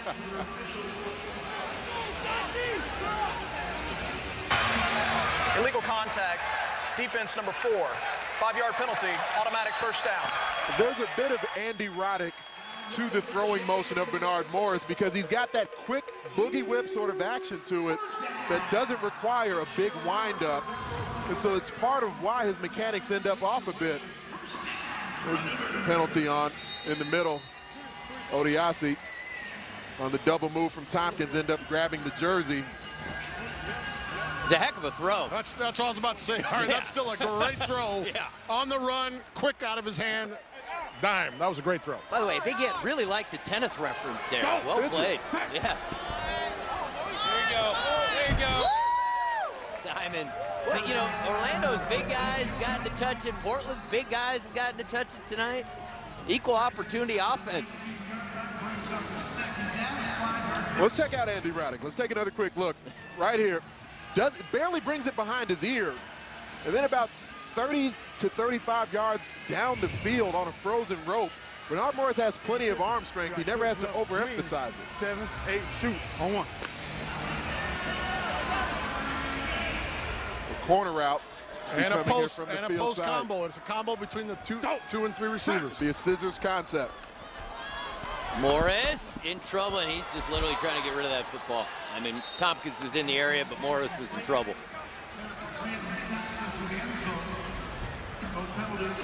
Tell you this, Bernard Morris, he has the proper physique and build because he takes a lot of punishment because he runs the football a lot.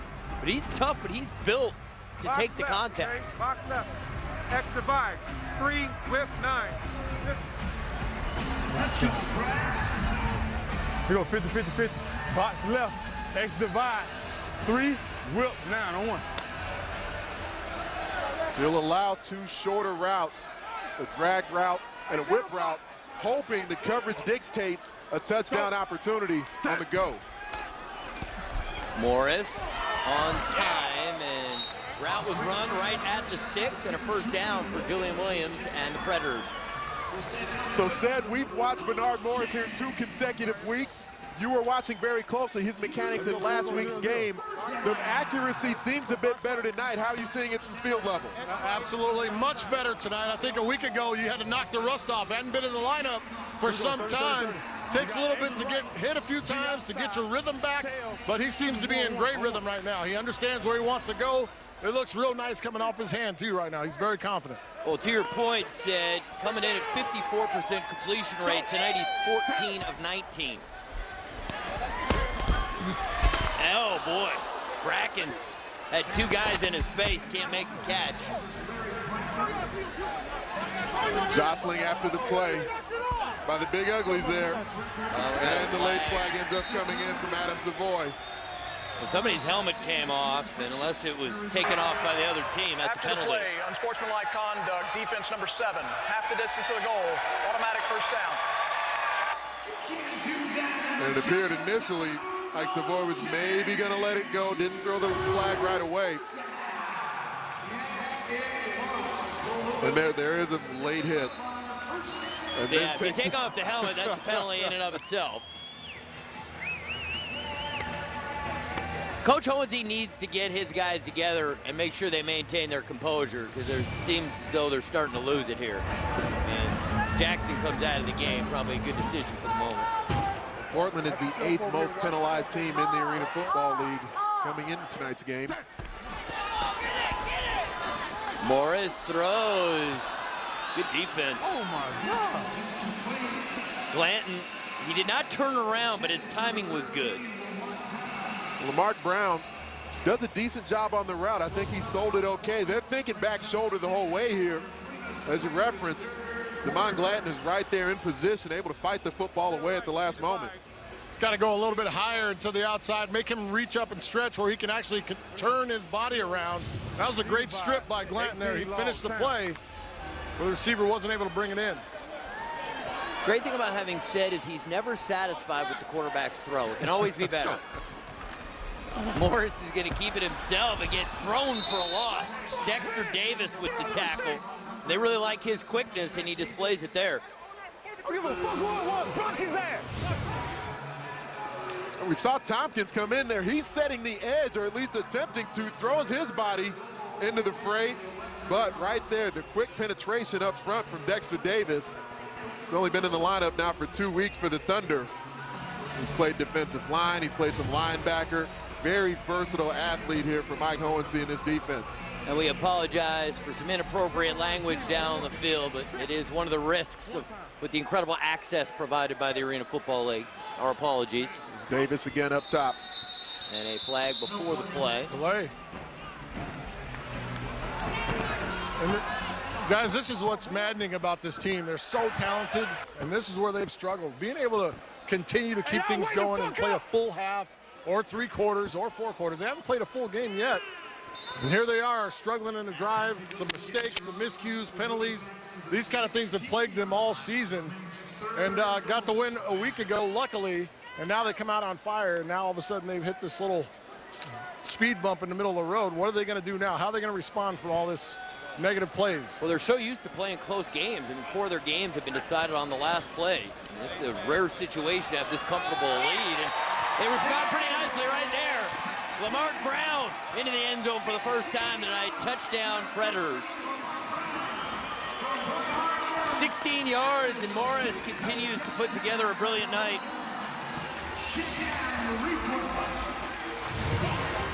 Off coverage. Bernard Morris sees it, climbs the pocket, had an opportunity to run, but decided to throw it to the open Lamarck Brown, who's able to just stroll into the end zone. And somehow Larry Brackens, the old man, took a tumble in the end zone. Not sure what happened there on the celebration. Well, Sed's going to like this efficiency for Morris. He's got 15 completions, 5 of them for touchdowns.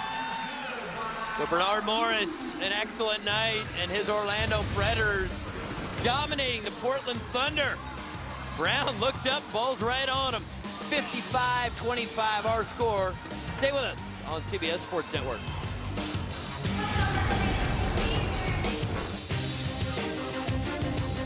Welcome back. Orlando with a 30-point lead, 34 seconds to go in the third quarter. Tomorrow at 1 Eastern, CBS Sports Network hits the diamond for the Conference USA Championship between UAB and FIU right here on the 24-hour home of CBS Sports.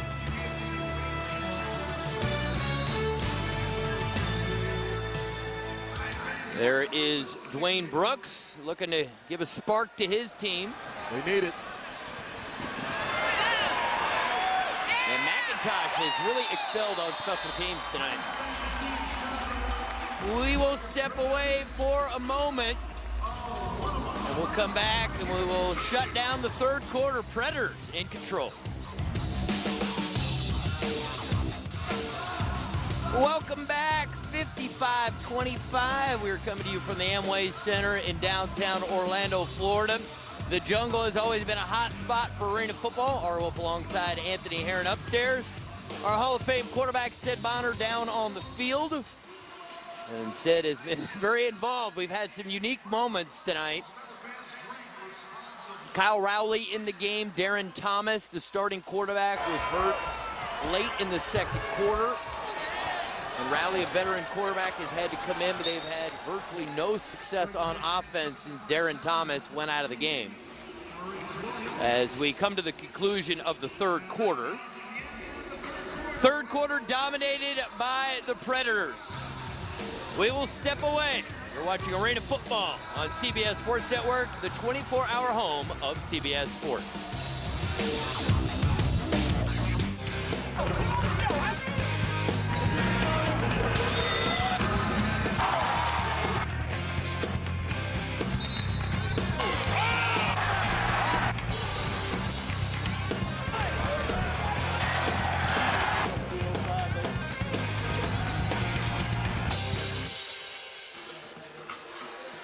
There is our score by quarter through tonight's game. Orlando dominates the third quarter 27-6 to stretch their lead to 30 points.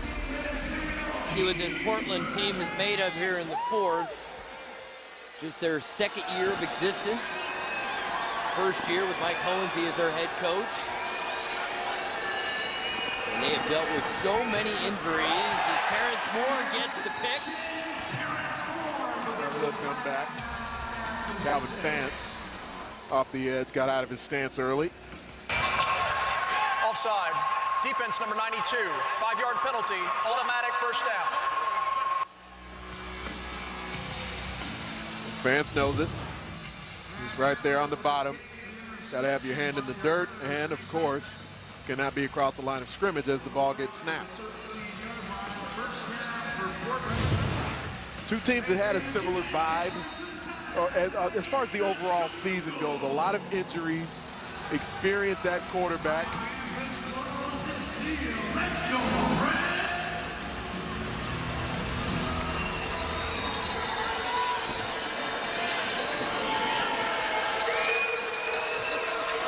First and 10. Rowley delivers. I got you, baby. Made, and Brooks is out of bounds. Sid, I want to bring you in here. We don't know how long Darren Thomas is going to be out. But let's assume that Kyle Rowley is going to play more this season. How important is this time right now to get his confidence and his teammates' confidence back with Kyle Rowley? It's extremely important because he was taken out of the lineup for not playing well for a reason. So it's extremely important for him to come out and show improvement and to show that he could take this team to a different type of level, because that's what it's going to take to regain the trust, not only from the team, but from Coach Ho. Rowley looks off the defense, completes it again to Brooks, and Orlando content to play off coverage right now and let him work it down the field.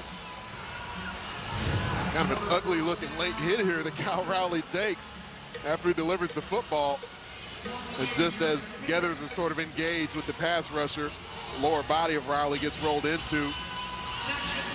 Get a better look at it on this view. See him there, just goes toppling to the ground, but he pops right up. He's always been a tough player. He's never had to miss much time via injury. And Rowley, a low throw, was manages to make the catch. And if you're just joining us, it's not just Darren Thomas out of the lineup tonight. There have been so many injuries for Portland throughout this season. Plus, Lacey, one of their top receivers, was thrown out of the game on what Sid thought was a questionable call when he interacted with a fan. Jamar Howard, one of the leading receivers in the Arena Football League, one of their best defensive backs. Okechukwu Okoroa, not in the lineup anymore. Robert Hayes, a defensive lineman. They've had so many injuries, it's made it difficult to get any rhythm having a consistent lineup on the field from one week to the next. Rowley, touch pass. Perry gets his foot down. Nice footwork, touchdown Thunder. Jared Perry into the end zone. Former Rookie of the Year in the AFL. Decided to get both feet down. Didn't need them both in the AFL. Actually, just the left foot made it down. It looked like he was trying to tap both. There's Rowley, a little skip to Malou on the end. But I guess old Keefence is thinking maybe not so fast. The competitor in Rob Keefe, his team's up by 24 points. He's going to challenge. It did appear that his foot was in, but Rob might have had a better luck. The ruling on the field of a touchdown. Previous play is under further review. It is a chance for the Arena Football League to show off what I think is the best replay in all of sports. It's completely transparent. You at home will see exactly what the official sees, and he will be communicating with our TV truck for the angles so that he can make a proper decision. Adam Savoy will throw the headset on. We'll hear what he's got to think. Okay, Ryan, the ruling on the field was a touchdown that the receiver got a foot down inbounds before it came down out of bounds. He only needs 1 foot down. All right, that view is obscured by the helmet, so if I could get another look, please. Thank you.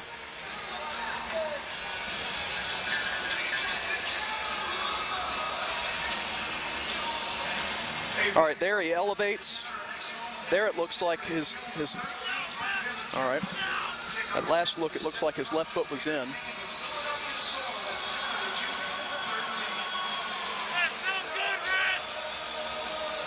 All right. There I have his left foot down inbounds before the right foot comes down out of bounds. We're going to confirm the call on the field, and Orlando will be charged with a timeout. Thank you very much. Nice job by Adam Savoy, and a job well done by the truck, giving him the proper angles. After review, the ruling on the field is confirmed. Touchdown. Orlando is charged with their first timeout. It's the 4th game of the season that Jared Perry has played with the Portland Thunder. Now in all 4 games, Perry has a touchdown reception.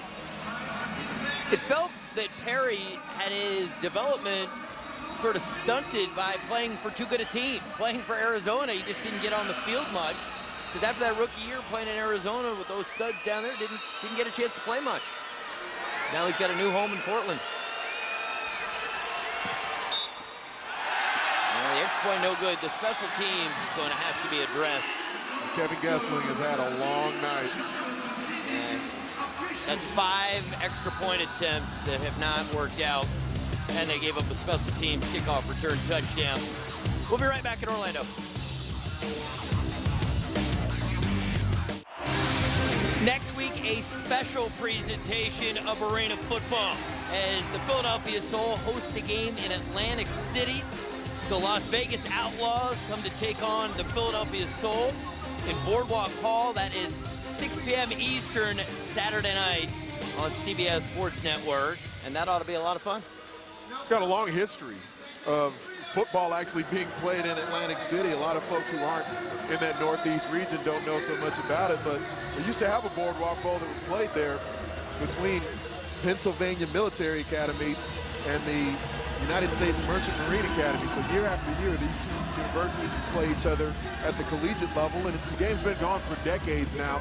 So the Arena Football League, the Las Vegas Outlaws, owned by Vince Neal, the Philadelphia Soul, owned by Ron Jaworski, the Soul giving up a home game to go to Atlantic City and bring Arena Football there with the 2 top gaming centers in the country, Las Vegas and Atlantic City.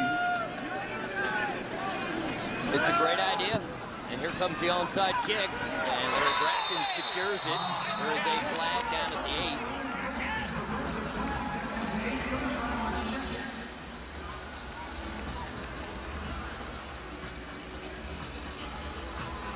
Larry Brackens has always been good in these situations. His big frame helps out. It's part of his longevity. He's a great special teams player. Illegal block, kicking team number 11. 5-yard penalty, first down Orlando. Here's a look at standings. Philadelphia 7-1, and they had a large lead over Tampa the last time we checked. And Orlando appears they will improve to 5-4. And we both believe, we talked about it off air, that the South is going to be the most interesting division to follow. And then you take a look out west. No surprise, Arizona and San Jose, two of the all-time elite organizations in the AFL leading their respective divisions. Philadelphia still does have a big lead in the fourth quarter, checking out the game tracker feed on ArenaFootball.com. Well, that was an interesting bounce-back game for both teams. Philly coming off their only loss, and Tampa coming off a heartbreaker right here in this building, giving up a 3-score lead. I was real curious to see what kind of effort Tampa gave tonight. I was certainly very curious about what we'd see from Orlando tonight as well, off a very emotional win where they honestly didn't play that well the majority of the game. Tampa Bay outplayed the Predators throughout most of that contest, and then they had the late surge and into the overtime victory. 3 out of their last 4 games going into OT. Morris looking for his 11th rushing touchdown of the season. He's just shy. Nonsense after the play. It's Larry Brackens, you got to keep your hands down. I mean, it looks like he threw a punch there. Certainly had some very vigorous shoving, if nothing else. I mean, he's real upset with Jackson. And he's a real happy guy. It takes a lot to get Larry Brackens that upset. I wonder if we'll see something on the replay, because he's still jawing right now. Something that a couple of offensive players from Orlando didn't like as their quarterback. So keep an eye on 7 here. Right into the pile. All right, 7 comes in here late.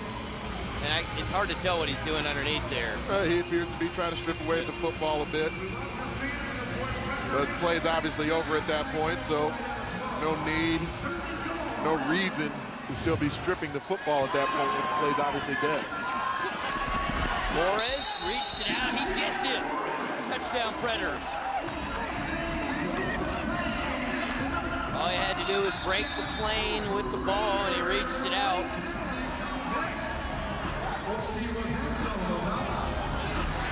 And another flag comes in.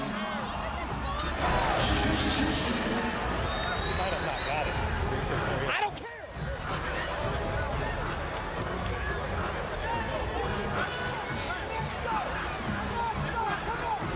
Calm down. Everybody, calm down. Larry Brackens over there talking, and these guys were teammates back in 2008. They've known each other for a long time. The result of the play is a touchdown. After the play was over, there are 2 fouls on the play. Unsportsmanlike conduct, defense number 52. Also, unsportsmanlike conduct, defense number 7. One of those fouls will be enforced on the first play from scrimmage after the kickoff.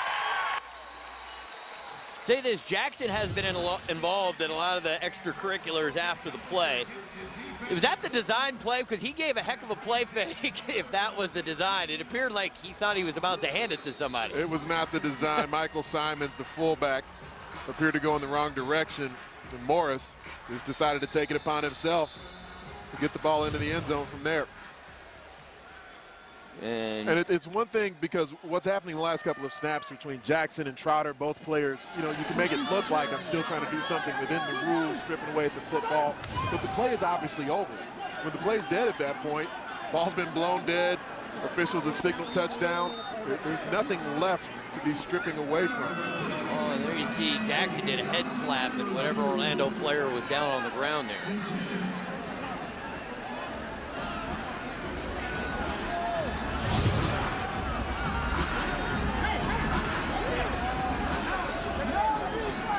So Jackson explaining what's got him so frustrated. Which I've done that. I've had those talks with officials from time to time. Are they there as almost like a guidance counselor for you to talk you off the ledge? It depends on the mood that you catch him in. You know, right now Jackson obviously very upset. He has calmed down since the play ended. So here's why I'm upset. I always try to begin with sir. Now Portland appears must be challenging something. The Savoy would not be over at the monitor. They're challenging whether or not the touchdown Here I have 5 coming around the end. He stretches the ball. It appears to break the goal line. Because it's at an angle, I can't confirm the call on that angle.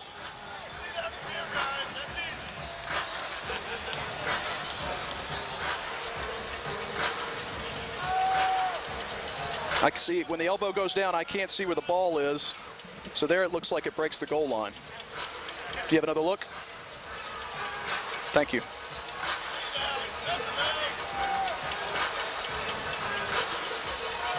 Yeah, I can't confirm the call, but I can't reverse it either. So I'm going to let the play stand. Great, thank you very much. You heard Adam Savoy telling our producer Ryan Galvin that the play will stand. After review, the ruling on the field stands. Touchdown, Orlando. I think you did the exact right thing there. The only thing you can kind of tell is there was a little bit of a shadow because of the lights coming from up top, and it appeared when the elbow was down, the ball might have been just shy, but there clearly wasn't enough to overturn it. Right. I mean, they did the right thing, but I think if we had a perfect look, it might have been at about the 2-inch line. You've been around football long enough to know you obviously can't overturn the call based off of shadows. Yes. There's a lot of lights in the building. Yes. Shadow could be from any odd angle. It was more of a bang-bang play than it looked in real time. In real time, it looked like he got in very easily. So after all that, we'll have the extra point. The kick is up, and it is good. 62-31, Predators in front, 9:39 to go in the fourth, and Rob Keefe is still gonna coach him up.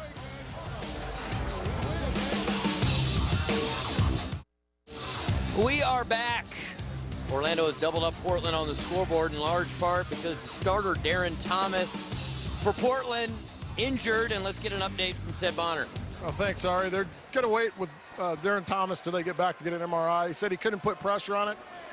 He's had ACL before, terrible knee injuries, but he didn't feel any kind of pop, the same magnitude as that. He just couldn't put pressure on it. Doesn't know what it is. They're going to have to wait till the MRI when they get back home. So when they get back to Portland, he's going to have a long flight and some uncertainty. And, you know, I mean, you've been through surgeries. The unknown is so scary for an athlete when you just don't know what the real issue is. Especially if you've had previous issues, previous surgeries on the knee. Dwayne Brooks. Nifty move to the outside. Julian Williams forces him out of bounds at the 22-yard line. If you weren't with us in the first half, here's the injury to Darren Thomas. He left the pocket, had two defenders collision him into the boards, but he immediately goes down to the ground. There's no contact from the defenders made with his knee. Immediately goes down to grab that left knee, and then spent the remainder of the first half with ice on it. Has not returned to the lineup. And as a reminder, there was an unsportsmanlike conduct on the touchdown, so the penalty is enforced after the return, so that backs up Portland to their 13-yard line. So Kyle Rowley, again, Sed Bonner talked about it, important for him because it's unknown when Thomas will be back, and that Rowley will likely going to get more reps, whether it's next week or further down the road. They need to build confidence with him at quarterback. That throw's on target as Perry makes the catch. Inside Orlando territory, gain of 14. Hey guys, it doesn't matter really how Coach Hope feels about it. There's nobody else out there right now. There's nobody else that you can go and get. Kyle is a capable guy. He's just got to try to reach back in time and figure out a way to put it to process with Owens' offense here.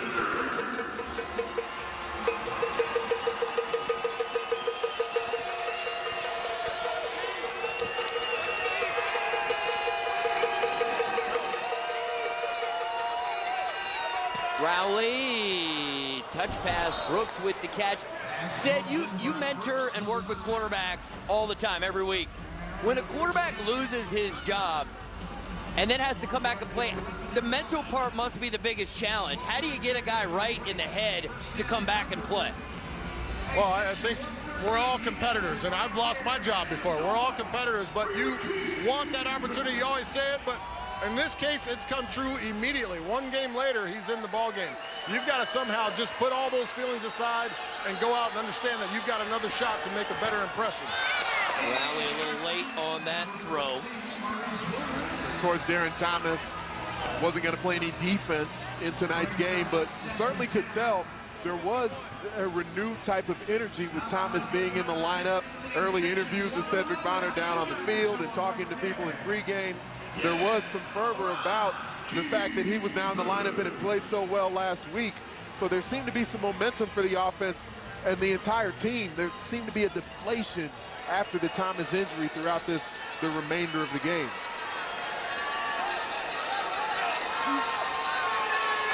Rowley with time, finds Perry, and gets to the 5-yard line. They can pick up the first down at the 1-yard line.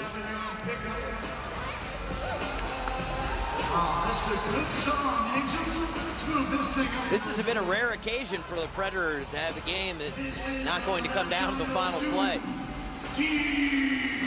Well, when you talk momentum, a team that had back-to-back one-point losses in overtime, had their third loss going into last week.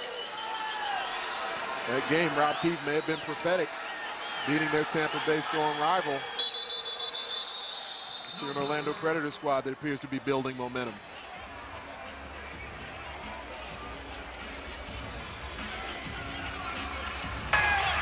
Offside, defense number 6. Half the distance to the goal, automatic first down.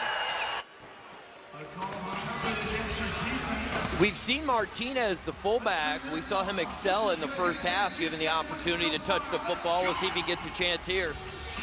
He has 5 rushing touchdowns on the season. He played guard at the University of Southern California, but he's shown real ability to carry the football and catch the football.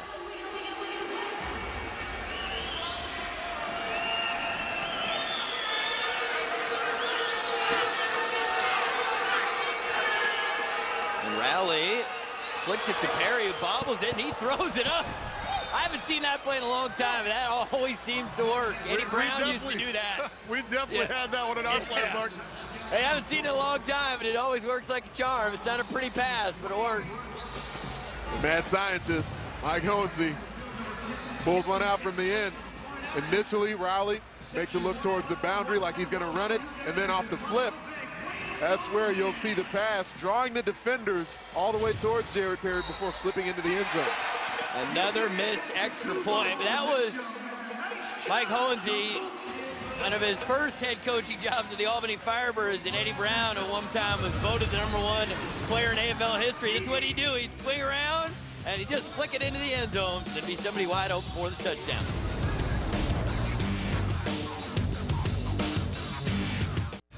(62-37), Orlando leads Portland. Want access to every AFL game at once? Go to arenafootball.com and click AFL Live for an online broadcast of games around the league via the ESPN free video player. Or if you're on the go, download the Watch ESPN app to your mobile device and keep up with AFL action as it happens. On a Saturday night, lots of games tonight and big plays from big guys. This is for Big Ant right here. Lots of girth on display in tonight's game. The big people on the field have been a force of nature throughout tonight's contest. We're seeing big people making big plays, moving land masses with the football in their hands. How often did you touch the rock in the Ironman game? One time. One time, okay. What happened? I got it in the end zone for a touchdown. Yeah, attaboy. Well, one reception, yeah. Onside kick. Well, that one had some height to it. And Brackens just did the old school thing. Don't bother trying to catch it. Just flick it away into the stands. He's got to have, they keep this stat, but he has been involved in more onside kicks in his career because the length of his career, there aren't many guys who played back when he did who are still in the game. He's 32 years of age. I've never seen him do the two-handed flick into the stands, but it was Seemed effective. like a last-second adjustment. Yes. He was initially going to do the basket catch, and then at the last moment he said, you know what, let's flip it aside. Ari, you know he's not your size, so if there's an onside kick, he's going to be on the field. I mean, come on, man. 6'5" is Larry Brackens. Morris, flag is down as DeMarco Brown makes the catch. Now, Sid, we saw Darren Thomas play some special teams in his career. Sid, did you ever get on the field in special teams? Oh, yeah. I actually played wing and jack my rookie year when I was trying to make the Rattlers. That's the only reason I did it. I was just trying to make the team. Illegal formation, offense, not enough men on the line of scrimmage. 5-yard penalty, first down. So we're playing against Miami, and I don't know if you guys remember Crash Jensen from the Miami Dolphins. That's a fake name. You just made that name up. No. Yeah, Crash he's Jensen, for real, yeah. seriously, number 11, played for the Dolphins. Yep. He was playing for the Miami Hooters, and I was playing jack linebacker, and I had to try to tackle him, and I slid down the side of his body, and I was like, okay, this is enough for me. I need to be throwing the ball. I got it. Can we get that tape? Can we get that? I did have 2 catches, though. One time. That's sliding down the body. That's similar to what a lot of pass rushers felt like in trying to sack Cedric Bonner. That's too easy. Williams. Touchdown, Predators. Sire Burley has been on fire with his play calls tonight, guys.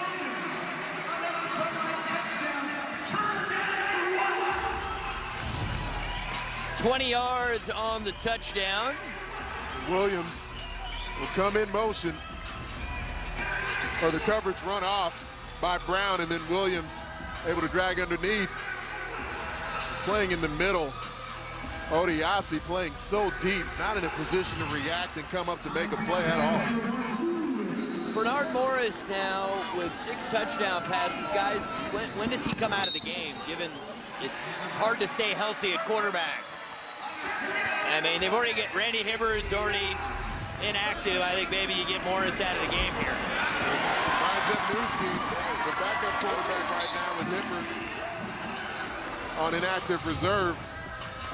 You would certainly think that now being here a couple of weeks now, Zepnewski knows enough of the playbook to be able to close this game out. I think Rob Keith is playing it safe enough. This is probably the range now, being up 32 points with under 4 minutes remaining, where even in the AFL you can feel more comfortable about it.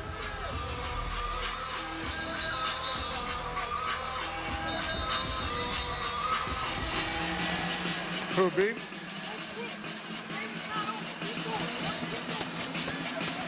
Rob Keefe getting his guys organized.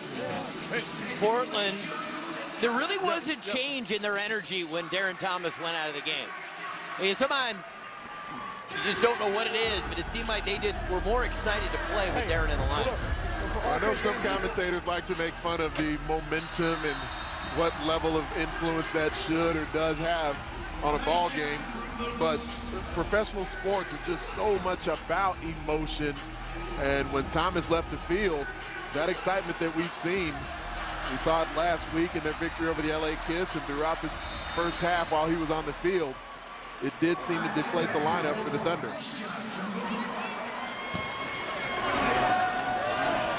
Lewis plays cleanly. Brooks emerges from the pack, and he's still working. And Brooks out to the 22-yard line. Nice return from Dwayne Brooks. And let's go to Sid. Thanks, Ari. Down here with Bernard Morris. Clean game so far. You guys, what have you guys talked about coming in, carrying that momentum from a week ago? No, it's been a lot of talk about who are the Orlando Predators. You know, everyone wants to know who's going to show up. But, I mean, we know who we are as a group, as a family, and, you know, we just know we got to come out here and just continue to make plays. And we got the group to do it with guys banged up. So, you know, if we can keep this thing rolling on and get all our ones back, I mean, we'll be playoff ready in a little bit. I know you found this out a year ago, but talk about Rob Keefe and his intensity. How many Monsters or Red Bulls do you think that guy's drinking a day? Actually, I never see him drink any. Like he's just high of life, man. He loves the sport. I mean, he's an awesome coach. I mean, I haven't played for anyone who's been as enthusiastic about the game ever since I've been in arena football, man. I'm just blessed to have the opportunity. Appreciate it, Bernard. Thanks. Thank you. Guys? Appreciate that, Sid. You know, I want both you guys in on this. It seems that Bernard Morris, every team that he's been with has had good success, but it always seems those teams are looking for somebody else, too. Why do you think Bernard has not been sort of the face of a franchise given his track record? I do believe in his time in Jacksonville with Les Moss, I think there was a point after Aaron Garcia left Jacksonville, went on to other teams. Bernard Morris had previously backed up Garcia, went to Pittsburgh for a year. Once he returned to Jacksonville, I got the impression that Les Moss was going to be willing to stick with Morris because he led them to consecutive conference championship game appearances. Then from there, it was really more Bernard Morris that kind of, went away from the game for a bit, then came and returned with Orlando. It's a difficult thing. I mean, just like in the NFL, the outdoor game, the mobile quarterback, the dual threat guy, he hasn't won a championship in the AFL. Rowley finds Perry for the Thunder touchdown. Instead, you can come in on this. Why do you think that Bernard hasn't really just been the guy somewhere where a team says we're committed to you long term to be the face of our franchise? Hey, listen, it takes a lot for a guy to be the face of a franchise, and that means a good quality group around him consistently. And that's what we haven't been able to see around Bernard throughout his career. When he was in Jacksonville, they started the season the one year, I think they started out 7-1 or something like that, and then they ended up struggling down the stretch, didn't go back to him the next year. So he's never been on a consistent group of guys that are coming to work and really playing together and doing all the right things. I really like what Bernard can do, and his ability to throw the ball as well as run it makes him a unique threat in this league. Agreed, and the special teams woes continue. I mean, at this point, they just can't seem to make an extra point. That's now 6 failed extra point attempts tonight.